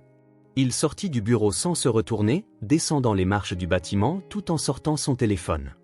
La voiture attendait déjà au bord du trottoir, ses vitres teintées reflétant sa propre image, l'image d'un homme qui ne se reconnaissait plus. Il monta à l'intérieur et claqua la porte, prenant une profonde inspiration avant de composer un numéro familier. Le téléphone ne sonna qu'une fois avant qu'on ne réponde. « J'ai une adresse pour vous. Je veux qu'on me l'amène, discrètement. Emmenez-la dans un entrepôt, loin de toute agitation. J'ai besoin de réponses, et je n'accepterai plus d'excuses. » À l'autre bout du fil, une voix ferme répondit par un bref et froid « Oui, monsieur », puis l'appel se termina. Cameron rangea le téléphone, regardant la ville avec une expression sombre et déterminée. Le jeu avait changé. Il n'attendait plus que la vérité vienne à lui. Il allait la chercher, et rien ne l'empêcherait de l'obtenir. Cathy sentit le poids des années s'abattre sur ses épaules alors qu'elle restait enfoncée dans le vieux fauteuil. Le tissu était usé par le temps, les accoudoirs effilochés par les innombrables nuits où elle s'y était accrochée pour tenter de faire taire sa conscience. L'horloge murale indiquait 21h47 et la nuit était plus calme que d'habitude. Ni les bruits habituels des voisins, ni le bourdonnement lointain d'une télévision ne remplissaient le vide du petit appartement. Elle était seule, comme elle l'avait été pendant des années, entourée uniquement par le passé qui ne l'avait jamais vraiment quittée. Son regard tomba sur la table d'appoint, où un cadre photo sans photo était toujours posé, un reflet de tout ce qui avait été effacé, de tout ce qui n'avait jamais vraiment été à elle. J'ai fait ce que j'ai fait parce que je pensais que c'était juste. Mais l'était-ce? Le croirais-je jamais vraiment? Le son strident de la sonnette la fit sursauter, un choc traversant son corps comme une lame invisible. Son cœur bondit dans sa poitrine, un réflexe immédiat à la peur qui s'installa sans permission. Qui pouvait être à sa porte à cette heure? Personne ne lui rendait visite, personne ne se souvenait même de son existence. Les mains tremblantes, elle ignora la première sonnerie, essayant de calmer sa respiration, se convainquant que ce n'était qu'une erreur, un voisin se trompant de porte, quelqu'un cherchant la mauvaise personne. Mais vint ensuite la deuxième sonnerie, puis la troisième, chaque nouvelle sonnerie plus forte, plus insistante, plus impatiente. Ce n'est pas une erreur. Ce n'est pas une coïncidence. Ils sont venus pour moi. Le corps raide, l'esprit partagé entre la fuite et l'affrontement de l'inévitable, Cathy se força à se lever. Chaque muscle protesta, comme si son propre corps savait qu'elle ne voulait pas atteindre cette porte. D'un pas hésitant, elle s'approcha du fin rideau et jeta un coup d'œil à travers une petite ouverture, son cœur battant si fort qu'elle pouvait le sentir dans sa gorge. Dehors, debout sur le porche comme des statues sombres, se trouvaient 3 hommes en costume noir, immobiles, patients, comme des prédateurs attendant que leur proie accepte son destin. Un frisson glacial parcourut son échine par vagues, et ses doigts se resserrèrent sur le rideau. Il n'était pas là par hasard. Il savait exactement qui elle était. Je pensais avoir effacé toutes les traces, mais quelqu'un m'a trouvé. Quelqu'un a décidé qu'il était temps de régler les comptes. Sa poitrine se soulevait et s'abaissait en respirations irrégulières, superficielles, incontrôlées. Elle essaya de reculer, mais ses jambes fléchirent et elle dut s'appuyer contre le mur pour ne pas s'effondrer. La peur la consumait, la même peur qu'elle n'avait pas ressentie depuis des décennies, la même peur d'être découverte, la même peur d'être confrontée, la même peur de payer pour ce qu'elle avait fait. La sonnette retentit de nouveau, plus fort cette fois, presque agressive, et tout son corps trembla. Inutile de fuir, ils ne partiront pas. Je sais ce qui arrive aux gens comme moi quand les fantômes du passé décident de revenir. Le vieux fauteuil semblait un refuge, mais aucune cachette n'était suffisante pour la protéger maintenant. Elle s'y laissa retomber, ses mains cherchant le téléphone à côté d'elle, mais ses doigts tremblaient tellement qu'elle le fit tomber au sol. L'impact résonna dans le petit appartement comme un coup de tonnerre dans le silence, un rappel cruel qu'elle n'avait plus le contrôle de rien. Dehors, les hommes en costume noir restaient immobiles. Ils ne frappaient pas, n'appelaient pas, ils attendaient simplement. Et c'était encore pire, car cela signifiait qu'ils n'étaient pas pressés. Cela signifiait qu'ils savaient qu'à un moment donné, elle ouvrirait cette porte. Si je n'ouvre pas, ce sera pire. Ils entreront de toute façon, et je ne veux pas savoir ce qui se passera si c'est le cas. La sonnette retentit une dernière fois, mais cette fois, c'était différent, plus long, plus ferme, comme un dernier avertissement. Cathy sentit la pression dans sa poitrine augmenter, ses poumons refusant de fonctionner correctement. Elle savait qu'après cette sonnerie, il n'y aurait que le silence. Le silence avant la tempête. Le silence avant le moment où sa vie ne serait plus jamais la même. Le téléphone était toujours au sol, son écran sombre, et pour la première fois, elle réalisa qu'elle n'avait personne à appeler. Personne ne viendrait l'aider. Personne ne saurait même si elle disparaissait cette nuit-là. De l'autre côté de la rue, à l'intérieur d'une voiture noire aux vitres teintées, Cameron observait tout en silence absolu. Ses yeux étaient fixés sur la porte de la maison, ses doigts entrelacés sur le volant, son visage illisible. Il n'y avait aucune précipitation dans ses mouvements, aucune hésitation. Il ne ressentait aucun remords, aucune culpabilité. Il voulait des réponses, et cette fois, il n'accepterait pas de mensonges. Elle doit déjà savoir que son heure est venue. Maintenant, je dois juste voir si elle choisit d'affronter ce qu'elle a fait ou si elle essaie de fuir. Mais si elle choisit de fuir, je m'assurerai qu'il n'y a nulle part au monde où elle puisse se cacher de moi. Cathy sentit son corps se raidir alors que la sonnette retentissait une dernière fois. Le son long et insistant résonna dans la maison comme l'annonce de l'inévitable. Elle savait qu'il n'y avait plus d'échappatoire. Peu importe combien de fois elle essayait de se convaincre que c'était une erreur, que ce n'était peut-être que des collecteurs de dettes ou des voisins curieux, la vérité était inéluctable. Ils étaient là pour elle. Les hommes en costume noir n'étaient pas le fruit de sa paranoïa, ni une illusion de son esprit hanté par le passé. Ils étaient réels, et ils attendaient qu'elle accepte le destin qui était sur le point de la rattraper. Si je n'ouvre pas la porte, ils la défonceront, et je ne veux pas savoir ce qui se passera dans ce cas. Ses jambes tremblaient, mais elle se força à se lever. Chaque pas vers la porte semblait plus lourd que le précédent, comme si le sol essayait de la retenir, de l'empêcher de franchir le seuil qui la séparait de l'inconnu. Une sueur froide coula le long de sa nuque, ses mains tremblant alors qu'elle saisissait enfin la poignée de la porte. Elle hésita une seconde, un espoir insensé et fugace que tout disparaîtrait si elle restait immobile. Mais le silence de l'autre côté n'était pas un soulagement, c'était une condamnation. Ils attendaient, patients. Ils savaient que tôt ou tard, elle ouvrirait. Combien de temps avant qu'il ne perde patience? Combien de temps avant que cette porte ne soit arrachée de ses gonds? D'une dernière inspiration, Cathy tourna la poignée et ouvrit lentement la porte. L'air froid de la nuit se précipita à l'intérieur, envoyant un frisson sur sa peau déjà tremblante. Dehors, les trois hommes en costume noir la fixaient sans expression, comme des ombres vivantes. Aucun signe d'émotion, aucune hésitation. L'un d'eux, celui qui se tenait le plus près, s'avança sans un mot. Sa main ferme saisit le bras frêle de Cathy et la tira en avant. Le contact froid de la réalité la frappa comme un choc. Son instinct y cria de résister, de se débattre, mais ses jambes fléchirent avant même qu'elle ne puisse penser à lutter. Son corps savait déjà que cela n'aurait aucune importance. Alors qu'il la traînait vers la voiture noire qui attendait au bord du trottoir, la panique prit le dessus. Elle ouvrit la bouche pour parler, pour plaider, mais tout ce qui sortit fut un faible murmure. « S'il vous plaît, je n'ai rien fait. » De l'autre côté de la rue, Cameron observait depuis sa voiture, ses yeux froids comme l'acier. Aucune hésitation, aucune pitié. Le mensonge était terminé, et maintenant, il obtiendrait la vérité. La voiture de devant s'arrêta finalement devant un entrepôt abandonné dans la zone industrielle, une structure en décomposition entourée d'ombre et de rouille. Cameron se gara un peu plus loin, coupant le moteur sans se presser. Il sortit de la voiture et regarda les hommes traîner Cathy hors du véhicule. Elle était faible, trop épuisée pour résister, ses jambes la soutenant à peine. Son visage était pâle, ses yeux écarquillés de pure terreur. Mais sa peur ne signifiait rien pour lui, pas après tout ça. Elle fut forcée d'entrer dans l'entrepôt et placée sur une chaise au centre de l'espace sombre et humide. Ses bras furent attachés derrière le dossier, ses poignets liés assez serrés pour s'assurer qu'il n'y ait aucune tentative d'évasion. L'odeur de rouille et de poussière remplissait l'air, se mêlant à l'humidité du sol taché par le temps. Le silence à l'intérieur était absolu, si dense qu'il semblait pressé contre les poumons de Cathy, rendant chaque respiration plus difficile. Sa tête était baissée, mais elle sentait chaque cellule de son corps brûler de peur. Est-ce comme ça que ça se termine? Seul, piégé dans un endroit où personne ne me trouvera jamais. Le bruit des pas de Cameron résonna dans l'espace lorsqu'il entra enfin, sa silhouette projetant une longue ombre sous la faible lumière suspendue au plafond. Il marcha lentement autour de la chaise, étudiant chacun de ses mouvements, chaque tremblement involontaire, chaque respiration saccadée. Il voulait qu'elle ressente le poids de ce qui allait arriver. Il voulait qu'elle comprenne qu'à ce moment, elle n'avait plus le contrôle de rien. Cathy essaya de parler, mais avant qu'elle ne puisse former un mot, Cameron leva une main, coupant toute tentative de défense. Sa voix sortit basse, lourde d'une rage froide et contrôlée.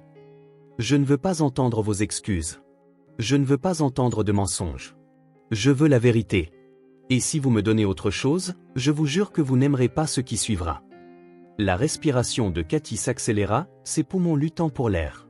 Elle ouvrit la bouche, essaya d'argumenter, de trouver quelque chose pour atténuer la situation, mais les mots disparurent.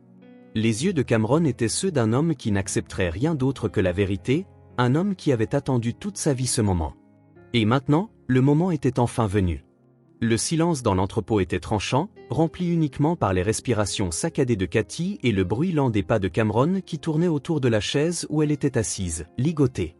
L'air froid et humide du lieu s'accrochait à sa peau, un rappel suffocant qu'il n'y avait nulle part où fuir. Peu importe à quel point elle essayait de résister, peu importe à quel point elle tentait de gagner du temps, la fin de cette conversation était déjà décidée. Ses yeux étaient écarquillés, sa bouche sèche, son cœur battant de manière chaotique. Cameron s'arrêta juste devant elle, la faible lumière au-dessus projetant des ombres sur son visage tendu, son expression durcie par quelque chose bien au-delà de la colère. Il n'avait pas besoin de crier, son regard suffisait à faire craquer n'importe qui. « Dites les noms. Maintenant. » Cathy secoua la tête, son esprit cherchant une issue, une échappatoire, un mensonge qui pourrait la sortir de là.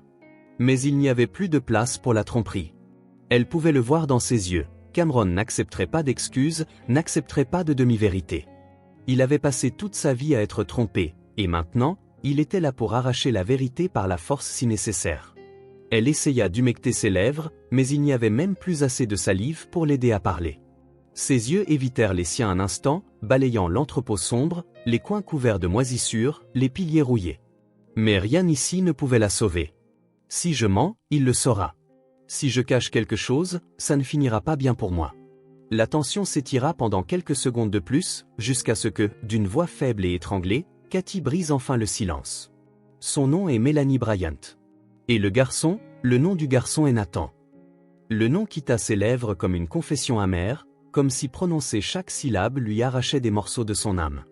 Elle regarda Cameron, attendant une réaction, mais il resta immobile, son expression illisible. Il fouilla dans sa poche, en sortit un morceau de papier froissé et un stylo, et nota les noms avec des traits précis et fermes, ses doigts appuyant sur le stylo plus fort que nécessaire. Quand il eut fini, il la regarda de nouveau, comme s'il en attendait plus, comme si cela ne suffisait pas. Cathy sentit tout son corps se tendre, le métal de la chaise s'enfonçant dans ses poignets, le sang luttant pour circuler. Ils vivent à San Mateo, en périphérie. Une maison simple avec un portail bleu. Mélanie est une femme travailleuse, elle l'a toujours été. Elle a élevé Nathan seule, sans l'aide de personne. Elle n'a aucune idée de ce qui s'est passé cette nuit-là. La dernière phrase sortit presque comme une supplique de miséricorde. Cathy voulait que Cameron sache que Mélanie était innocente, que Nathan était innocent, qu'il n'avait rien à voir avec la décision qu'elle avait prise 3 décennies plus tôt. Mais son expression ne changea pas. Il plia simplement le papier et le glissa dans la poche de son costume, comme s'il scellait la clé du prochain chapitre de sa vie. Cathy le fixa, les yeux écarquillés, un frisson parcourant son échine. « Et maintenant?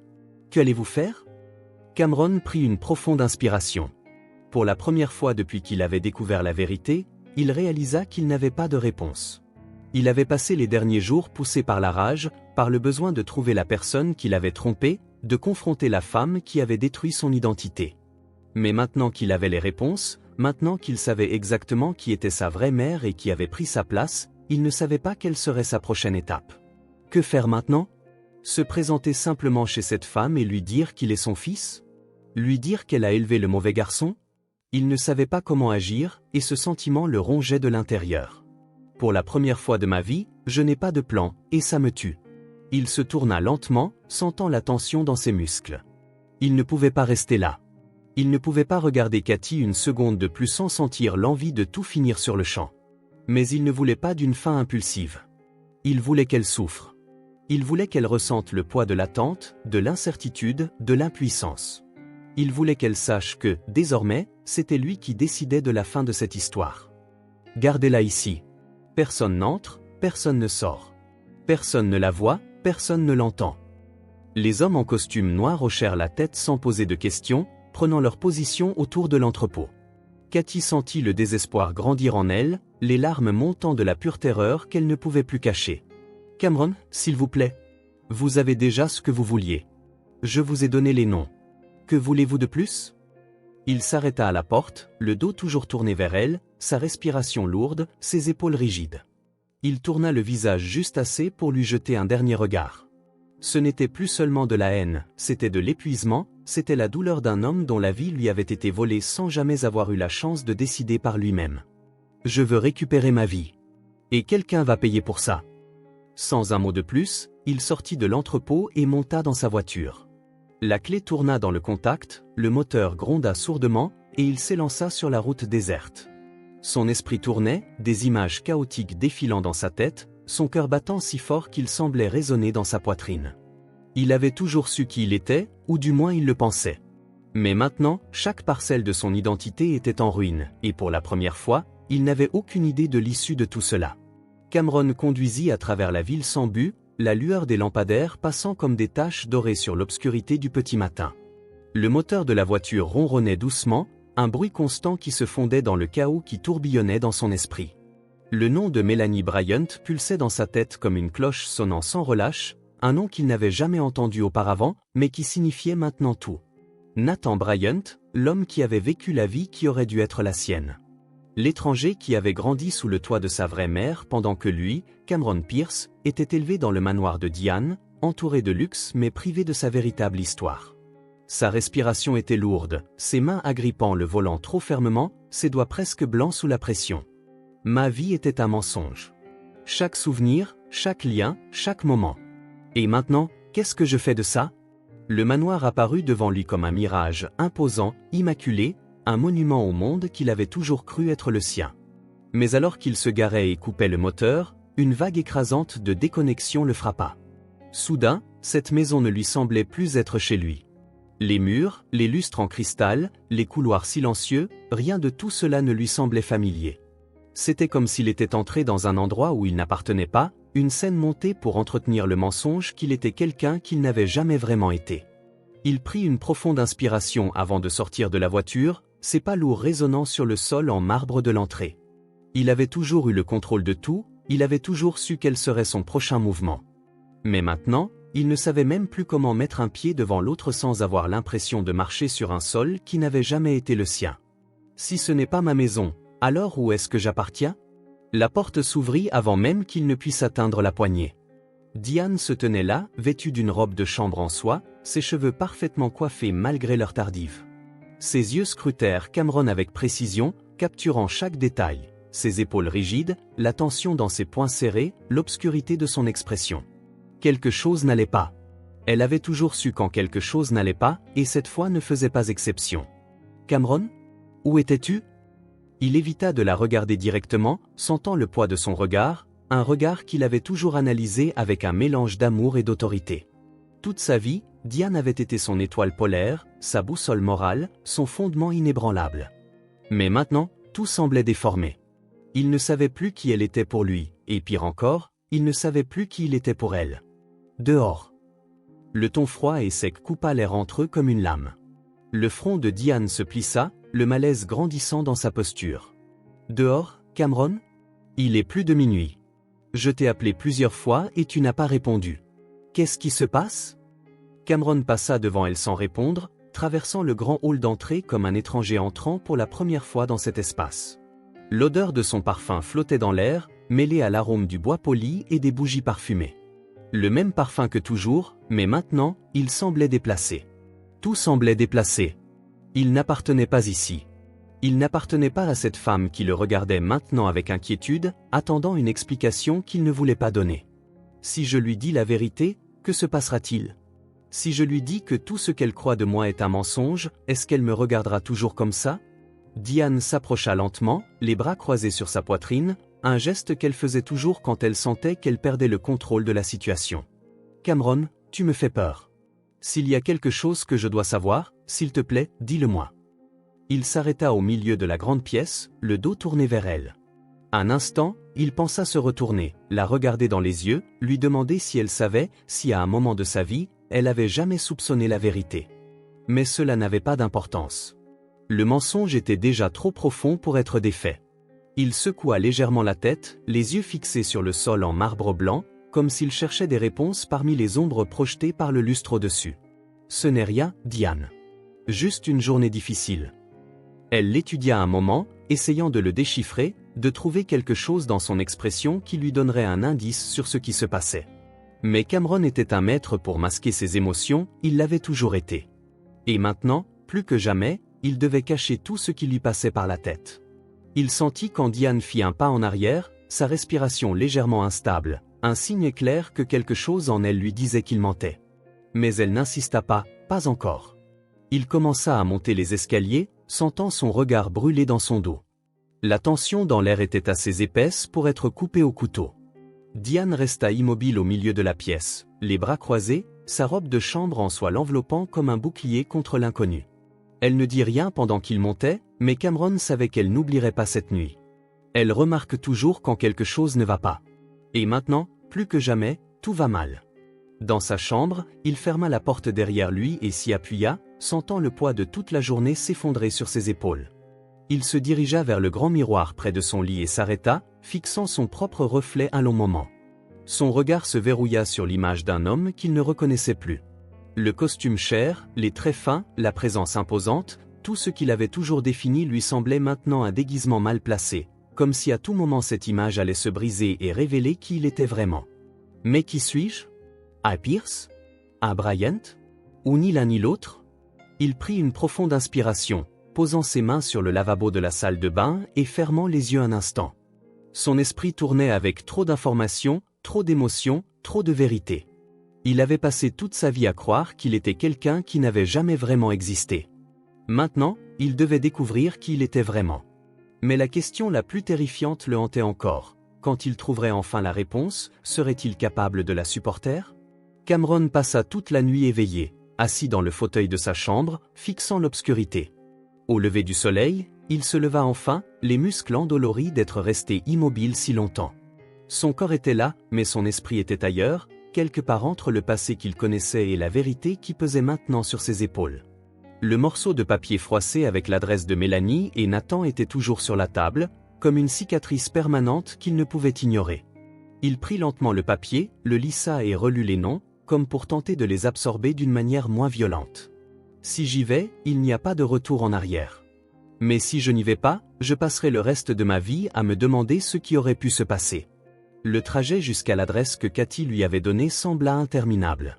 Chaque kilomètre l'éloignait du monde qu'il connaissait et le rapprochait de la réalité qui aurait dû être la sienne. La banlieue était un paysage complètement différent de ce à quoi il était habitué. Les rues étaient étroites, les maisons petites et usées par le temps, un contraste saisissant avec la grandeur du manoir où il avait grandi. L'asphalte était fissuré, les clôtures basses, et quelques enfants jouaient nonchalamment sur les trottoirs, inconscients de la tempête qui faisait rage à l'intérieur de Cameron. Il se gara devant la maison désignée, une modeste structure avec un portail bleu écaillé.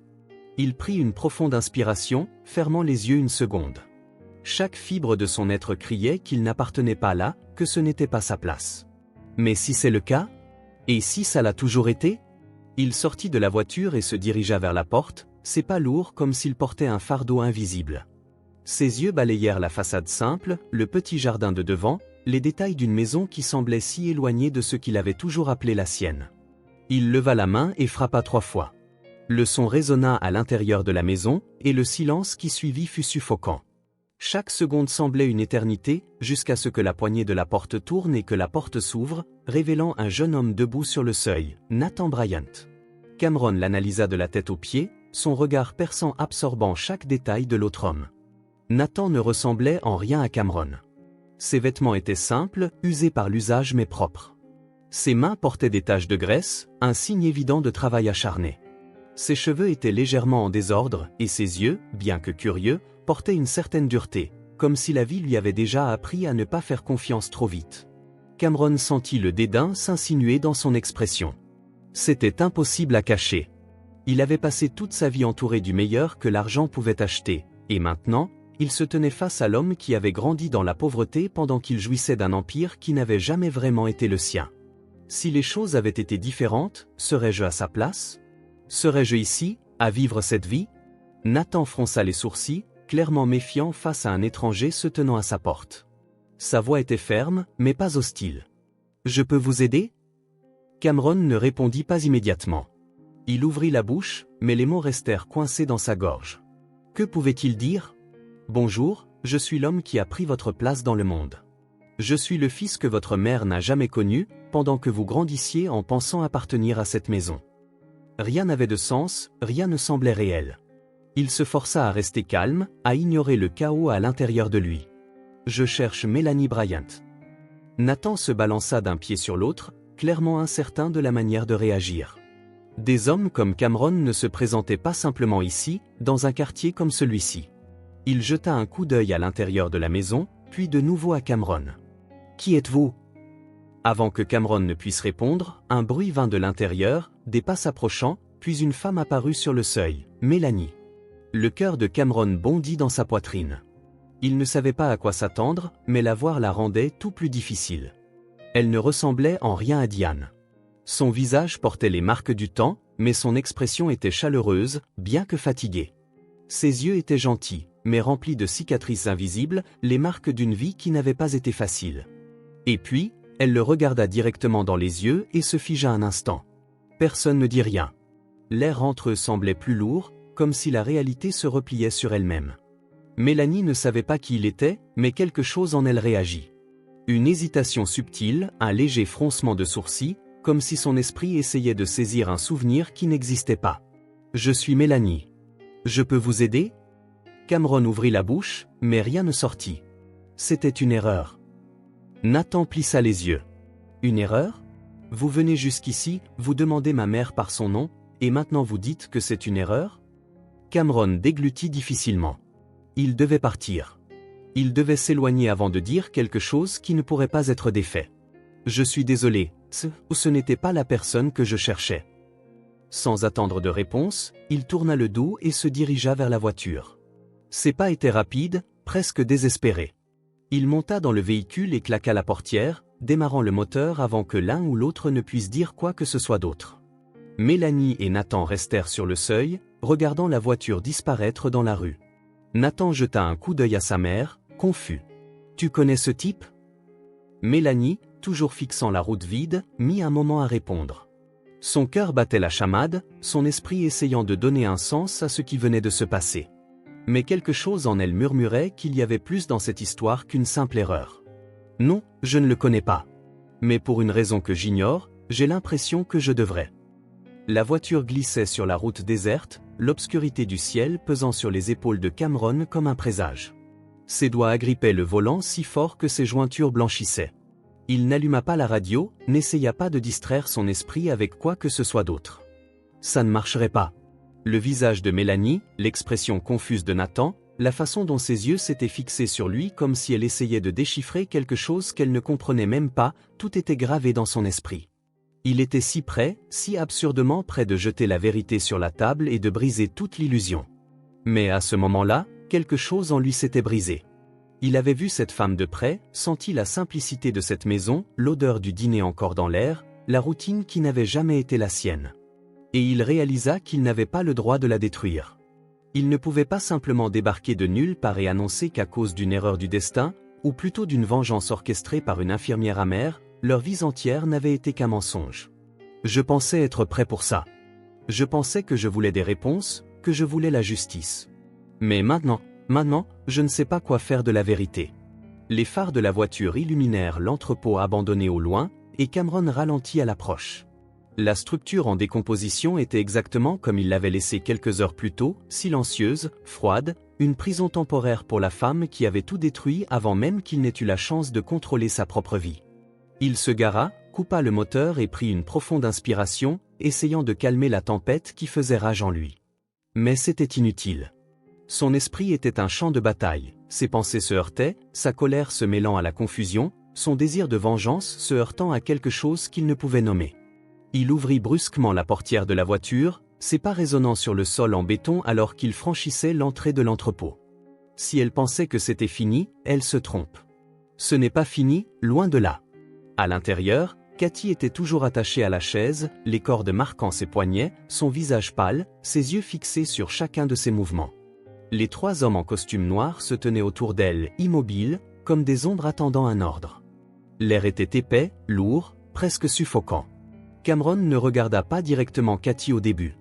Il se dirigea vers une table de fortune dans un coin, y posa les clés de sa voiture plus fort que nécessaire, et resta là un instant, le dos tourné à la scène, les mains appuyées sur la table, sa respiration profonde, essayant de trouver quelque chose en lui qui ait un sens. Mais il ne trouva rien. Je suis allé chez elle. J'ai vu ma mère biologique. J'ai vu son fils, l'homme qui a vécu la vie qui aurait dû être la mienne. Cathy ne détourna pas le regard, étudiant chaque détail de sa posture. Elle vit la rigidité de ses épaules, la façon dont il serrait les poings, le regard perdu dans ses yeux même lorsqu'il se concentrait sur un point fixe. Quelque chose le troublait profondément. Ce n'était pas seulement de la colère, ce n'était pas seulement de la vengeance. C'était quelque chose de plus, quelque chose qu'il ne savait peut-être même pas nommer. Mais elle, si. Elle avait déjà vu ce regard. Chez des patients qui venaient de recevoir des nouvelles dévastatrices, chez des gens dont les réalités avaient été brisées en un instant. Il n'est pas seulement en colère, il est perdu. Il ne sait pas quoi faire de ce qu'il a découvert. Cameron se tourna enfin vers elle, traversant lentement l'espace entre eux, délibérément. Il s'arrêta à quelques centimètres de la chaise, se pencha légèrement, ses yeux se verrouillant sur les siens. Le poids de son regard était écrasant, rempli d'un million de questions qui n'auraient peut-être jamais de réponse. « Je n'ai rien dit. » Cathy cligna des yeux, surprise par la confession. Elle ne s'attendait pas à ce qu'il l'admette, ne s'attendait pas à ce qu'il soit si déchiré. Elle se lécha les lèvres, sa voix hésitante. Peut-être parce qu'au fond de vous, vous savez qu'il n'y a aucun moyen de réparer ça. Peut-être parce que dire la vérité ne changera pas ce qui s'est passé. Ça ne fera que détruire deux vies innocentes. Les mots frappèrent Cameron comme un coup de poing à l'estomac. Il recula, se passant une main sur le visage, sa frustration grandissant de seconde en seconde. Il fit les 100 pas, son corps une tempête, son esprit débordant de contradictions. Ça ne peut pas se terminer comme ça. Ça ne peut pas être si simple. Ma vie a été volée, mon identité effacée, et maintenant je suis juste censé faire comme si de rien n'était? Je suis juste censé laisser cet homme vivre la vie qui m'était destinée pendant que je continue à vivre ce mensonge?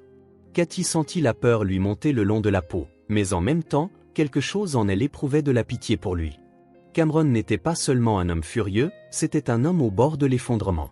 Tout ce en quoi il croyait, tout ce qu'il était, lui avait été arraché sans avertissement. Et maintenant, il se tenait là, un homme avec pouvoir et richesse, mais complètement impuissant face à la seule chose qui comptait vraiment. Il pensait vouloir la justice, mais maintenant, il réalise qu'il ne sait même pas ce que la justice signifie dans cette situation. Cameron s'arrêta brusquement, serrant les poings le long de son corps. Sa respiration était lourde, sa poitrine se soulevant et s'abaissant à un rythme irrégulier. Puis, sans prévenir, il se retourna et frappa l'un des piliers en béton de l'entrepôt. Le bruit de l'impact résonna dans l'espace vide, un craquement sec qui fit sursauter Cathy. Ses jointures brûlaient, mais il s'en fichait. Il avait besoin de sentir quelque chose, n'importe quoi d'autre que l'angoisse suffocante à l'intérieur de lui. Je devrais savoir quoi faire. Je devrais avoir un plan. Mais pour la première fois de ma vie, je n'en ai pas. Et ça me consume. Il resta là un instant, les yeux fixés sur le mur, les épaules se soulevant et s'abaissant au rythme de sa respiration instable. Cathy déglutit difficilement, sentant la tension monter à des niveaux insupportables. Cameron était sur le point d'exploser, et la vérité était qu'elle n'avait aucune idée de ce qui se passerait quand il le ferait. Mais une chose était certaine, quelle que soit sa prochaine décision, elle changerait tout, pour toujours. L'eau coulait du robinet tandis que Mélanie frottait la dernière assiette plus fort que nécessaire, les yeux fixés sur le mouvement de ses propres mains. La cuisine était silencieuse, à l'exception du bruit de l'eau frappant la vaisselle et du léger cliquetis des couverts sur le comptoir.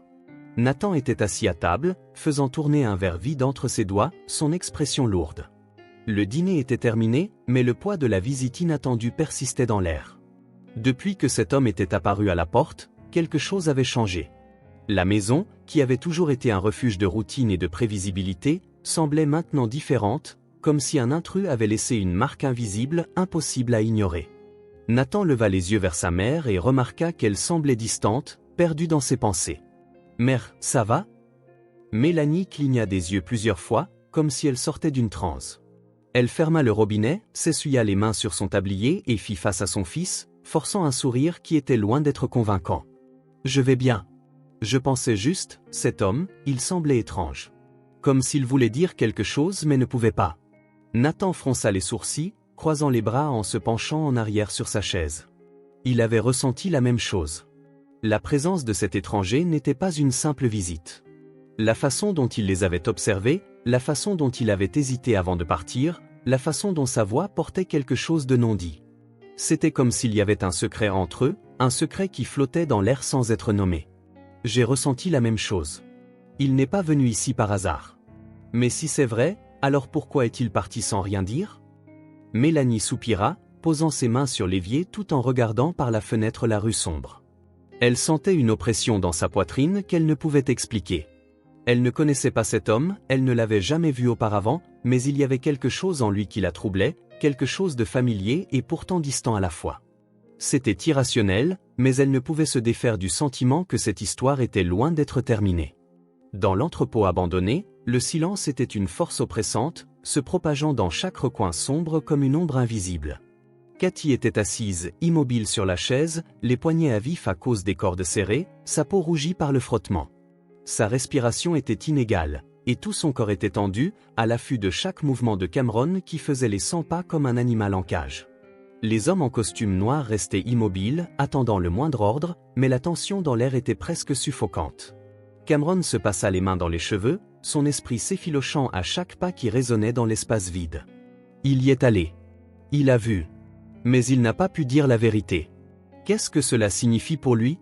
Cathy déglutit difficilement. Pour la première fois, elle ne savait pas quoi dire.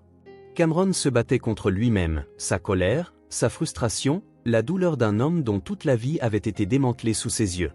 Le son abrupt d'un téléphone qui sonne brisa brutalement le silence.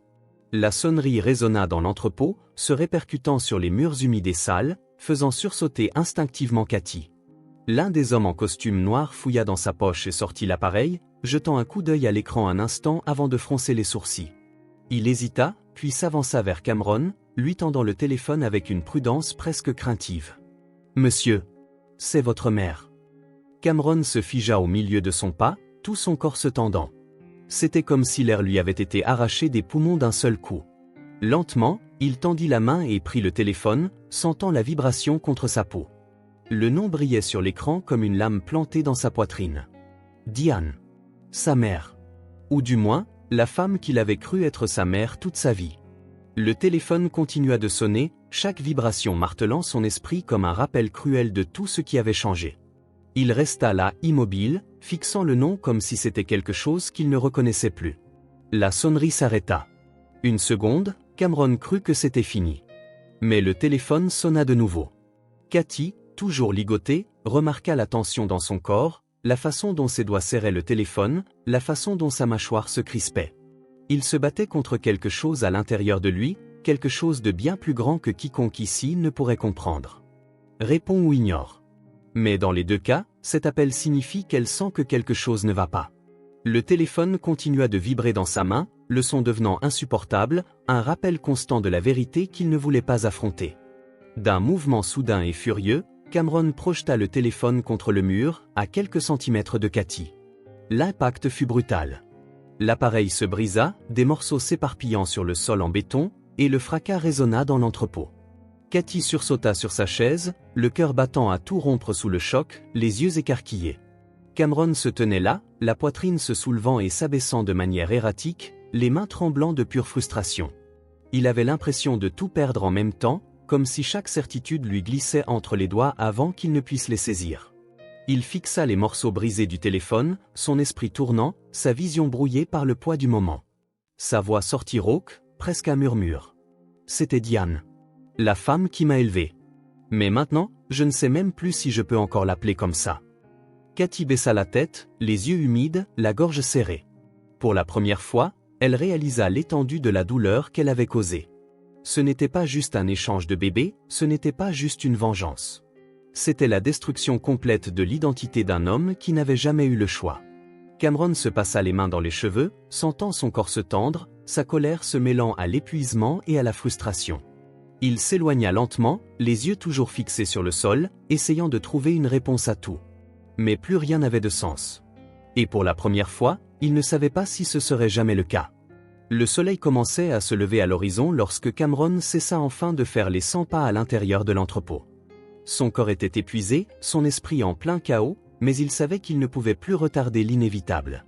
Le téléphone détruit était toujours au sol, les morceaux brisés éparpillés comme des fragments de tout ce qu'il avait cru être vrai toute sa vie. Cathy restait attachée à la chaise, le visage pâle, les yeux cernés par l'épuisement. Les jours de tension l'avaient brisée, et pour la première fois depuis que tout avait commencé, Cameron réalisa qu'elle n'était plus la femme vengeresse qui avait autrefois échangé 2 bébés pour punir Diane. Elle semblait petite maintenant, fragile, comme si le poids des années et de sa culpabilité l'avait finalement écrasée. Chaque respiration qu'elle prenait était courte et superficielle, comme si à tout moment son corps pouvait abandonner le combat. Il se demanda si c'était ce qu'il voulait, si au fond de lui, il avait souhaité la voir ainsi, réduite à rien de plus qu'une ombre de ce qu'elle avait été. Mais même avec toute la colère en lui, la satisfaction ne venait pas. Il ne ressentait ni soulagement ni triomphe, seulement un épuisement suffocant qui menaçait de le consumer entièrement. Si je la laisse dépérir ici, ça ne change rien. J'ai besoin qu'elle parle, qu'elle regarde tout le monde dans les yeux et dise la vérité, qu'elle ressente le poids de ce qu'elle a fait et qu'elle en affronte les conséquences. Il s'approcha lentement, les mains toujours tremblantes mais le regard déterminé. Il attrapa un couteau sur la table, sans cérémonie, coupa les cordes qui liaient les poignets de Cathy. Elle s'affaissa légèrement vers l'avant, ses bras trop faibles pour la soutenir au début. Ses yeux se levèrent vers Cameron, remplis de peur et d'incertitude.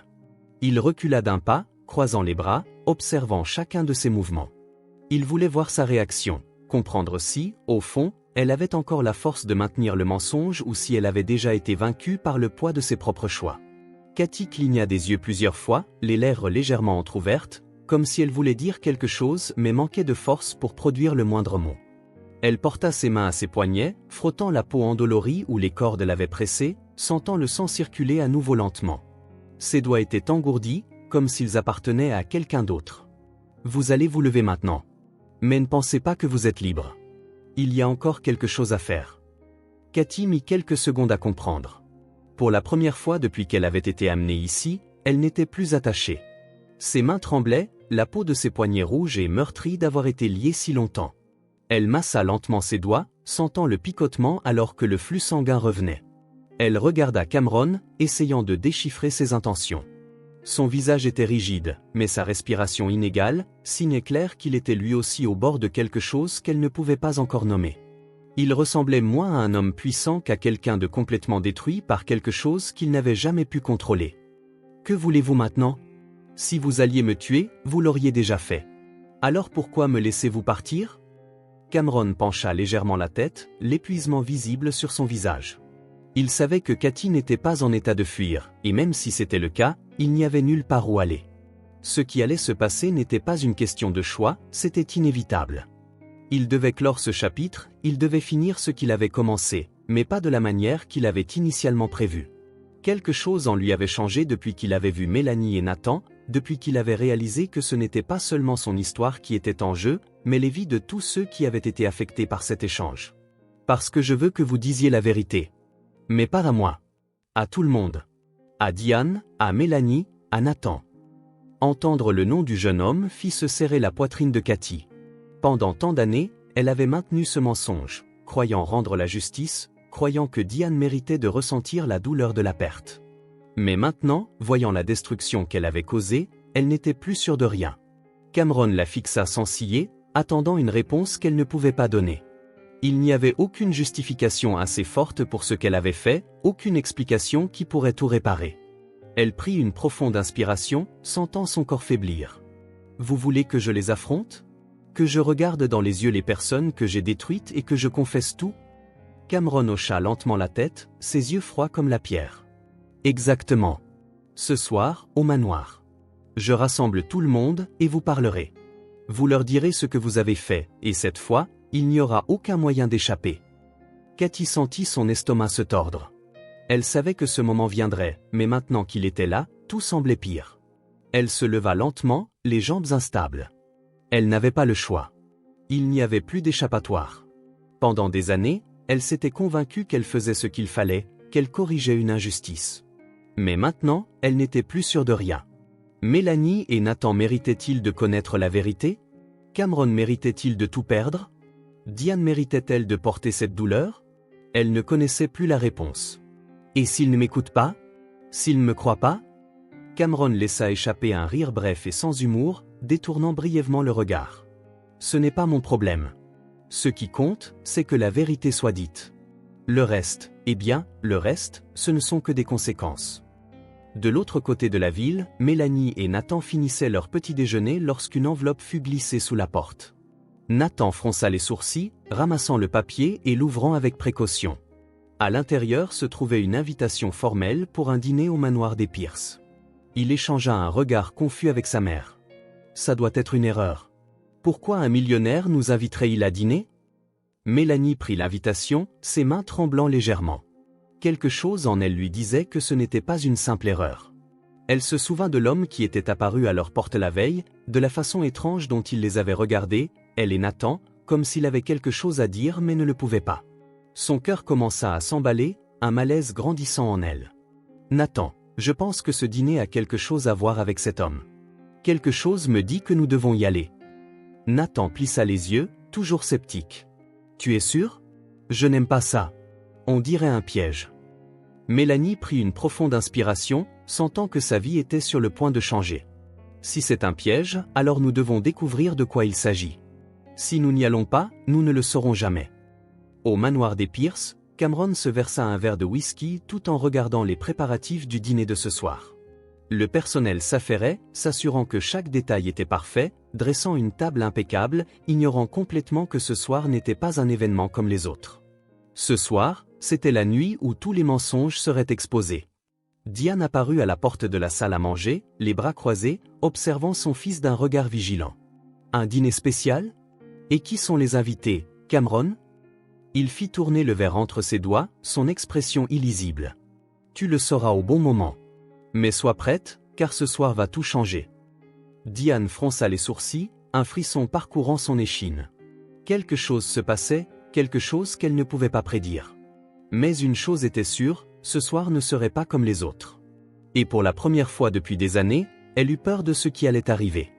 La table de la salle à manger était parfaitement dressée, chaque couvert aligné, chaque verre brillant sous la lumière chaude du grand lustre.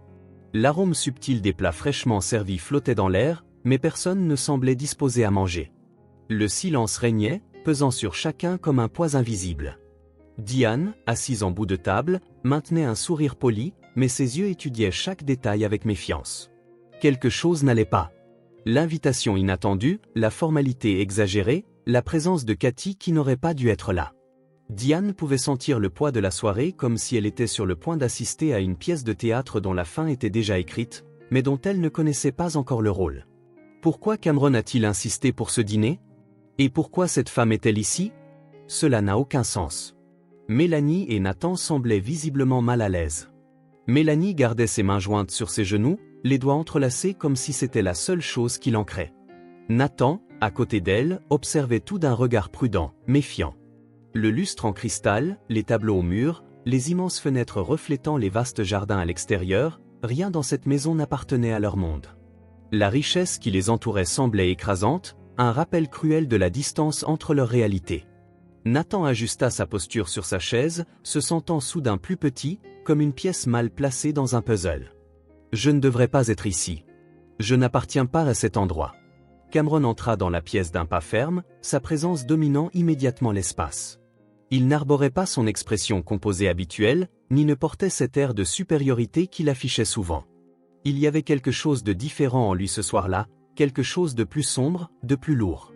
Il s'approcha de la table sans cérémonie, sans petite phrase de politesse, sans la courtoisie qu'un dîner comme celui-ci exigeait. S'arrêtant à côté de Cathy, il la regarda garder les yeux fixés sur son assiette, n'osant pas le regarder.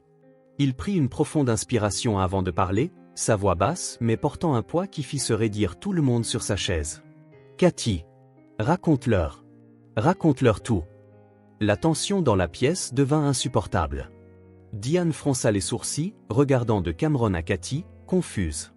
Mélanie et Nathan échangèrent des regards, incertains mais alertes. Cathy ferma les yeux un instant, prit une profonde inspiration et leva enfin la tête. Son visage était pâle, ses yeux cernés, mais elle ne pouvait plus fuir. Ses mains tremblaient sur la table, mais sa voix sortit stable, bien qu'épaisse de culpabilité. Il y a 30 ans, j'ai pris une décision. Une décision qui a détruit des vies, qui a façonné des destins qui n'auraient pas dû être changés. J'ai échangé 2 bébés à l'hôpital. Par vengeance. L'impact de ces paroles fut immédiat. Les yeux de Diane s'écarquillèrent, ses mains agrippant instinctivement les bras de son fauteuil.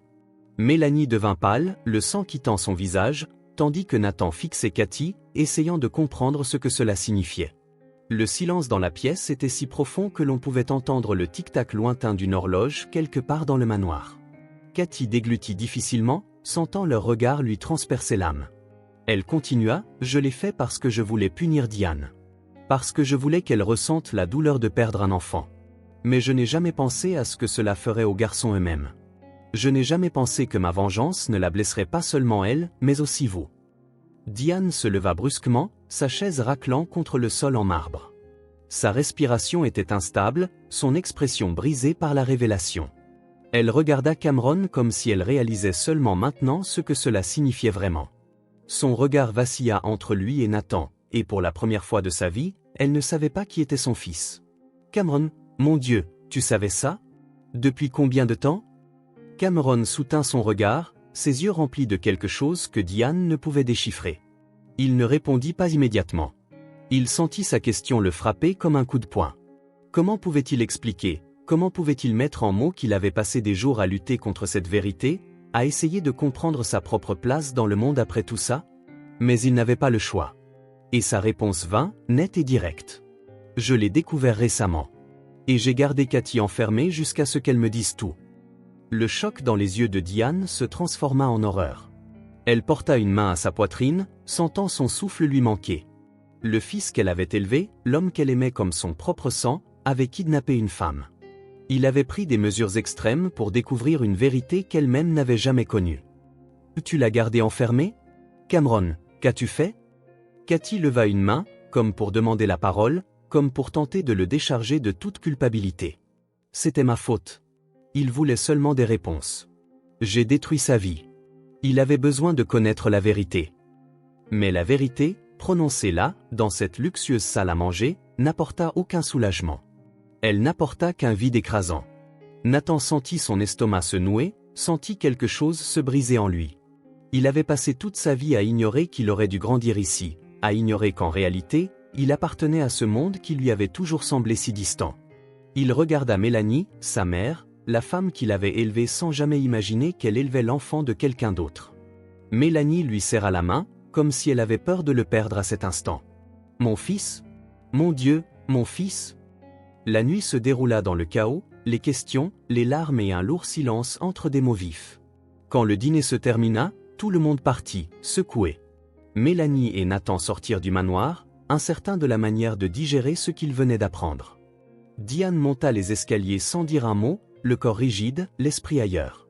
Cameron la regarda disparaître dans le couloir, sentant qu'il avait perdu quelque chose, même s'il n'était pas à blâmer. Il ne savait plus qui il était, il ne savait plus où était sa place. Cathy fut la dernière à se lever.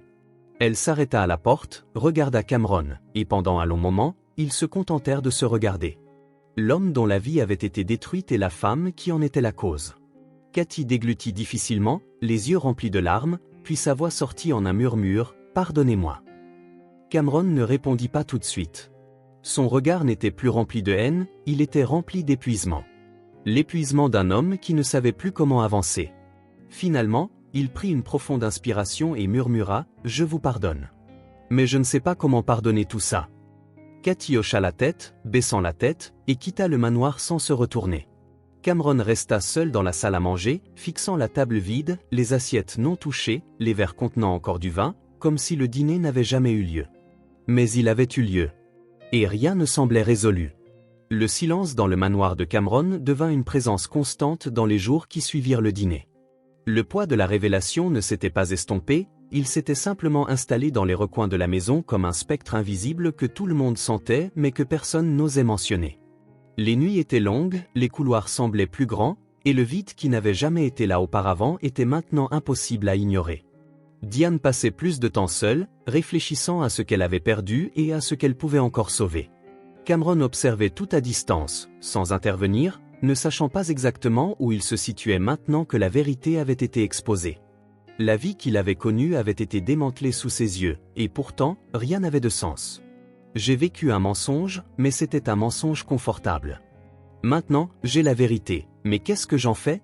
Nathan, de son côté, essayait de continuer sa routine comme si de rien n'était. Mais c'était impossible.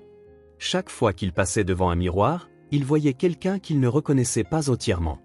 La révélation qu'il n'était pas vraiment le fils de Mélanie, que son sang appartenait à cette famille riche et distante, le laissait agité. Il rencontra Diane quelques fois, mais être en sa présence semblait étrange, inconfortable. Elle essayait de le connaître, posait des questions sur son enfance, ses préférences, sa vie, mais il ne savait pas quoi ressentir. Elle veut savoir qui je suis, mais je suis un étranger pour elle, et elle est une étrangère pour moi. Mélanie, elle aussi, luttait pour tout comprendre, pour gérer l'idée qu'elle avait élevé un fils qui, biologiquement, n'avait jamais été le sien. Mais l'amour qu'elle ressentait pour Nathan ne pourrait jamais être effacé. Elle commença à rencontrer Diane plus souvent, et avec le temps, toutes deux réalisèrent qu'elles étaient dans la même situation, deux mères qui aimaient leur fils mais qui avaient été privées de les connaître vraiment. Leurs conversations, au début formelles et hésitantes, devinrent progressivement plus ouvertes. Elles partageaient des histoires sur les garçons, parlaient de ce que chacun avait aimé étant enfant, des moments qu'elles avaient manqués et ne pourraient jamais récupérer. Je ne peux pas remonter le temps, mais je peux essayer de comprendre qui il est maintenant. Et je peux essayer de l'aider à comprendre ça aussi. Cameron observait tout de loin. Il ne voulait pas interférer, il ne savait pas s'il en avait le droit. Il voyait sa mère, ou du moins la femme qui avait toujours été sa mère, essayer de se connecter avec un fils qu'elle n'avait jamais élevé. Il voyait Nathan essayer de trouver sa place entre deux réalités qui semblaient inconciliables. Et lui-même, il ne savait pas où il appartenait. Il avait l'impression d'avoir perdu quelque chose qui n'avait jamais vraiment été à lui. Si je n'avais jamais connu la vérité, alors qu'ai-je réellement perdu? Et pourquoi est-ce que ça fait si mal?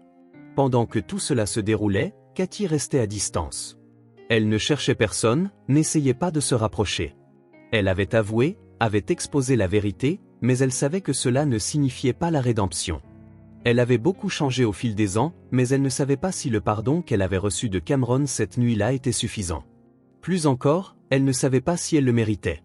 Elle craignait d'être arrêtée, craignait qu'à tout moment quelqu'un décide que justice devait être rendue. Mais les jours passèrent, et personne ne la dénonça. Elle était libre, mais pourquoi? Il me déteste. Il devrait vouloir me voir payer pour ça. Alors pourquoi personne n'a rien fait?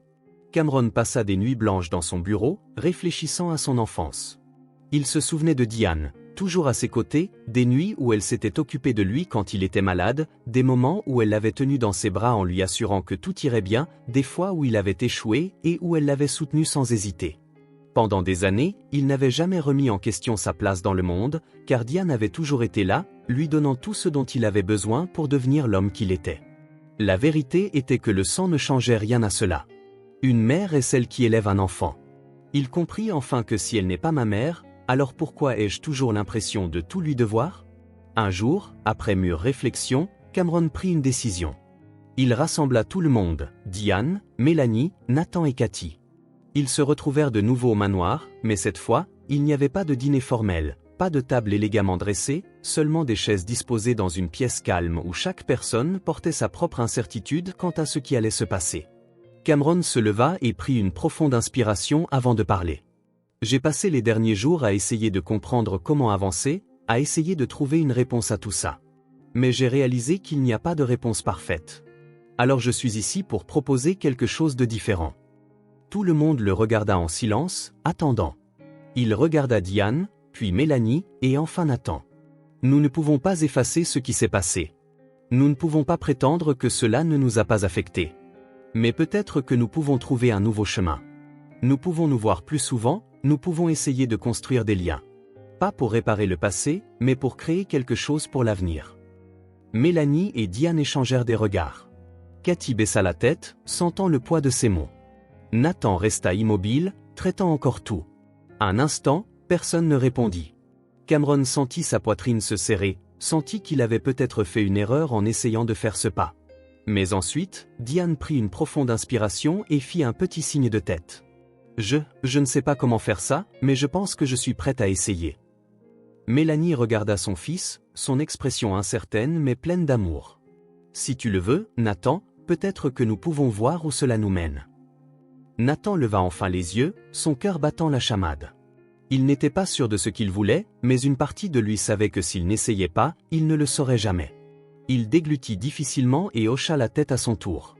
Je peux essayer aussi. Cathy leva les yeux pour la première fois, surprise que cela se produise réellement. Cameron le remarqua, et quand leurs yeux se rencontrèrent, elle vit quelque chose de différent dans son regard. Ce n'était plus de la colère, c'était de l'acceptation. Elle ferma les yeux un instant, sentant un soulagement se répandre dans son corps. C'est peut-être le plus que je puisse espérer. Peut-être que j'ai enfin fait quelque chose de bien. Cameron se pencha en arrière sur sa chaise, sentant que pour la première fois, il y avait un chemin à suivre. Rien ne serait plus comme avant, mais peut-être, juste peut-être, il pourrait construire quelque chose de nouveau. Le soleil brillait doucement sur le parc, filtrant à travers les arbres et projetant des ombres dansantes sur le chemin de pierre. La brise portait le son lointain des rires d'enfants, se mêlant au bruissement des feuilles agitées par le vent. 2 mois s'étaient écoulés depuis cette nuit fatidique, et bien que le temps n'ait pas tout effacé, il avait apporté des changements qui semblaient irréversibles. Nathan travaillait maintenant dans l'entreprise de Cameron, apprenant à connaître un monde qui lui avait été autrefois complètement inaccessible. Avec un emploi stable, il avait réussi à trouver un meilleur logement avec Mélanie, un petit appartement qui, bien que simple, offrait confort et sécurité. Petit à petit, le fossé entre eux et le monde de la famille Pierce se réduisait, même s'il ne disparaissait jamais complètement. Nous ne sommes pas encore une famille, mais nous essayons. Et c'est peut-être le plus proche que nous serons jamais. Diane marchait à côté de Cameron, ses mains gantées agrippant la lanière de son sac à main tandis que ses yeux suivaient chaque mouvement de Nathan. Elle apprenait encore à le voir comme plus qu'un simple étranger, essayant de comprendre l'homme qu'elle aurait dû élever. Mélanie, de son côté, parlait confortablement avec Diane, chose inimaginable 2 mois plus tôt. Le temps avait adouci les chocs, les remplaçant par une curiosité mutuelle, un effort sincère des 2 mères pour trouver un équilibre. Elles ne savaient toujours pas exactement ce qu'elles étaient l'une pour l'autre, mais elles étaient déterminées à ne pas se voir comme des ennemis. Nous avons toutes les 2 perdu quelque chose, mais peut-être que nous pouvons gagner quelque chose de nouveau si nous n'avons pas peur d'essayer. De loin, Cathy observait la scène. Elle venait toujours au parc, gardant ses distances, comme une ombre silencieuse qui n'osait pas s'approcher. Elle ne voulait pas interférer, ne voulait pas gâcher ce qui semblait enfin fonctionner. Depuis cette nuit-là, elle s'était complètement retirée, n'attendant ni pardon ni réconciliation. Il n'y avait pas de place pour elle dans cette nouvelle réalité qu'il construisait. Du moins, c'est ce qu'elle pensait. Mais alors, Diane se tourna et croisa le regard de Cathy. L'air entre elles sembla changer. Cathy se figea, ne sachant pas si elle devait rester ou partir pour de bon. Mais avant qu'elle ne puisse décider, Diane commença à marcher vers elle. « Je ne peux pas fuir ça. Plus maintenant. » Quand Diane s'arrêta devant elle, Cathy baissa la tête, s'attendant à des mots froids ou à un avertissement final de rester à l'écart pour toujours. Mais ce qui vint fut inattendu. Diane prit une profonde inspiration, avec un regard sincère, dit « Je suis désolée de vous avoir licencié injustement. » Cathy cligna des yeux, surprise, sentant un nœud se former dans sa gorge. Ces excuses, venant de la femme qu'elle avait autrefois voulu blesser le plus, la laissèrent sans voix. Diane continua, « Cela ne justifie pas ce que vous avez fait, mais peut-être que si je vous avais écouté à l'époque, les choses n'en seraient pas arrivées là. » Cathy ne put retenir ses émotions. Ses yeux se remplirent de larmes et elle hocha lentement la tête. Avant qu'elle ne puisse parler, Cameron s'approcha, suivi de Nathan et Mélanie. Leur regard envers elle était différent maintenant. Il n'y avait pas de colère, pas de désir de vengeance, seulement une acceptation silencieuse de ce qui avait été et de ce qui pouvait encore être. Nous ne pouvons pas changer le passé, Cathy. Mais vous pouvez décider de ce que vous ferez de l'avenir, dit Cameron en croisant les bras, sa voix ferme mais sans ressentiment. Si vous voulez la rédemption, ce ne sera pas pour nous, ce sera pour les autres. Passez le reste de votre vie à aider ceux qui en ont besoin. Faites quelque chose qui compte vraiment. Cathy s'essuya les yeux et hocha de nouveau la tête, sentant pour la première fois depuis longtemps qu'il y avait un chemin à suivre. Je le ferai. Non pas parce que je veux le pardon, mais parce que je comprends enfin ce que j'ai fait. Diane esquissa un petit sourire, et puis, pour la première fois, ils se tinrent tous ensemble. Le poids de la vengeance avait été laissé derrière. Quelque chose de nouveau commençait à prendre forme. Mais de l'autre côté du parc, caché sous l'ombre d'un arbre, le docteur Richard observait tout. Son visage restait sans expression, mais son regard était perçant, froid, analysant chaque détail de la scène devant lui. Son sourire n'était pas celui du bonheur, mais de quelque chose de calculé, une pensée silencieuse que personne là-bas ne pouvait deviner. Le vent souffla, des feuilles sèches tombèrent autour de lui, sans attirer l'attention, il se tourna lentement et disparut dans la foule du parc. Personne ne le remarqua, personne ne savait ce qui lui passait par la tête. Mais une chose était claire, Richard n'était pas aussi innocent dans tout cela qu'il le paraissait. Si l'histoire de Cameron et Diane vous a ému, n'oubliez pas de vous abonner, de laisser un like et de découvrir l'histoire qui apparaît maintenant sur votre écran, spécialement choisie pour vous. À bientôt.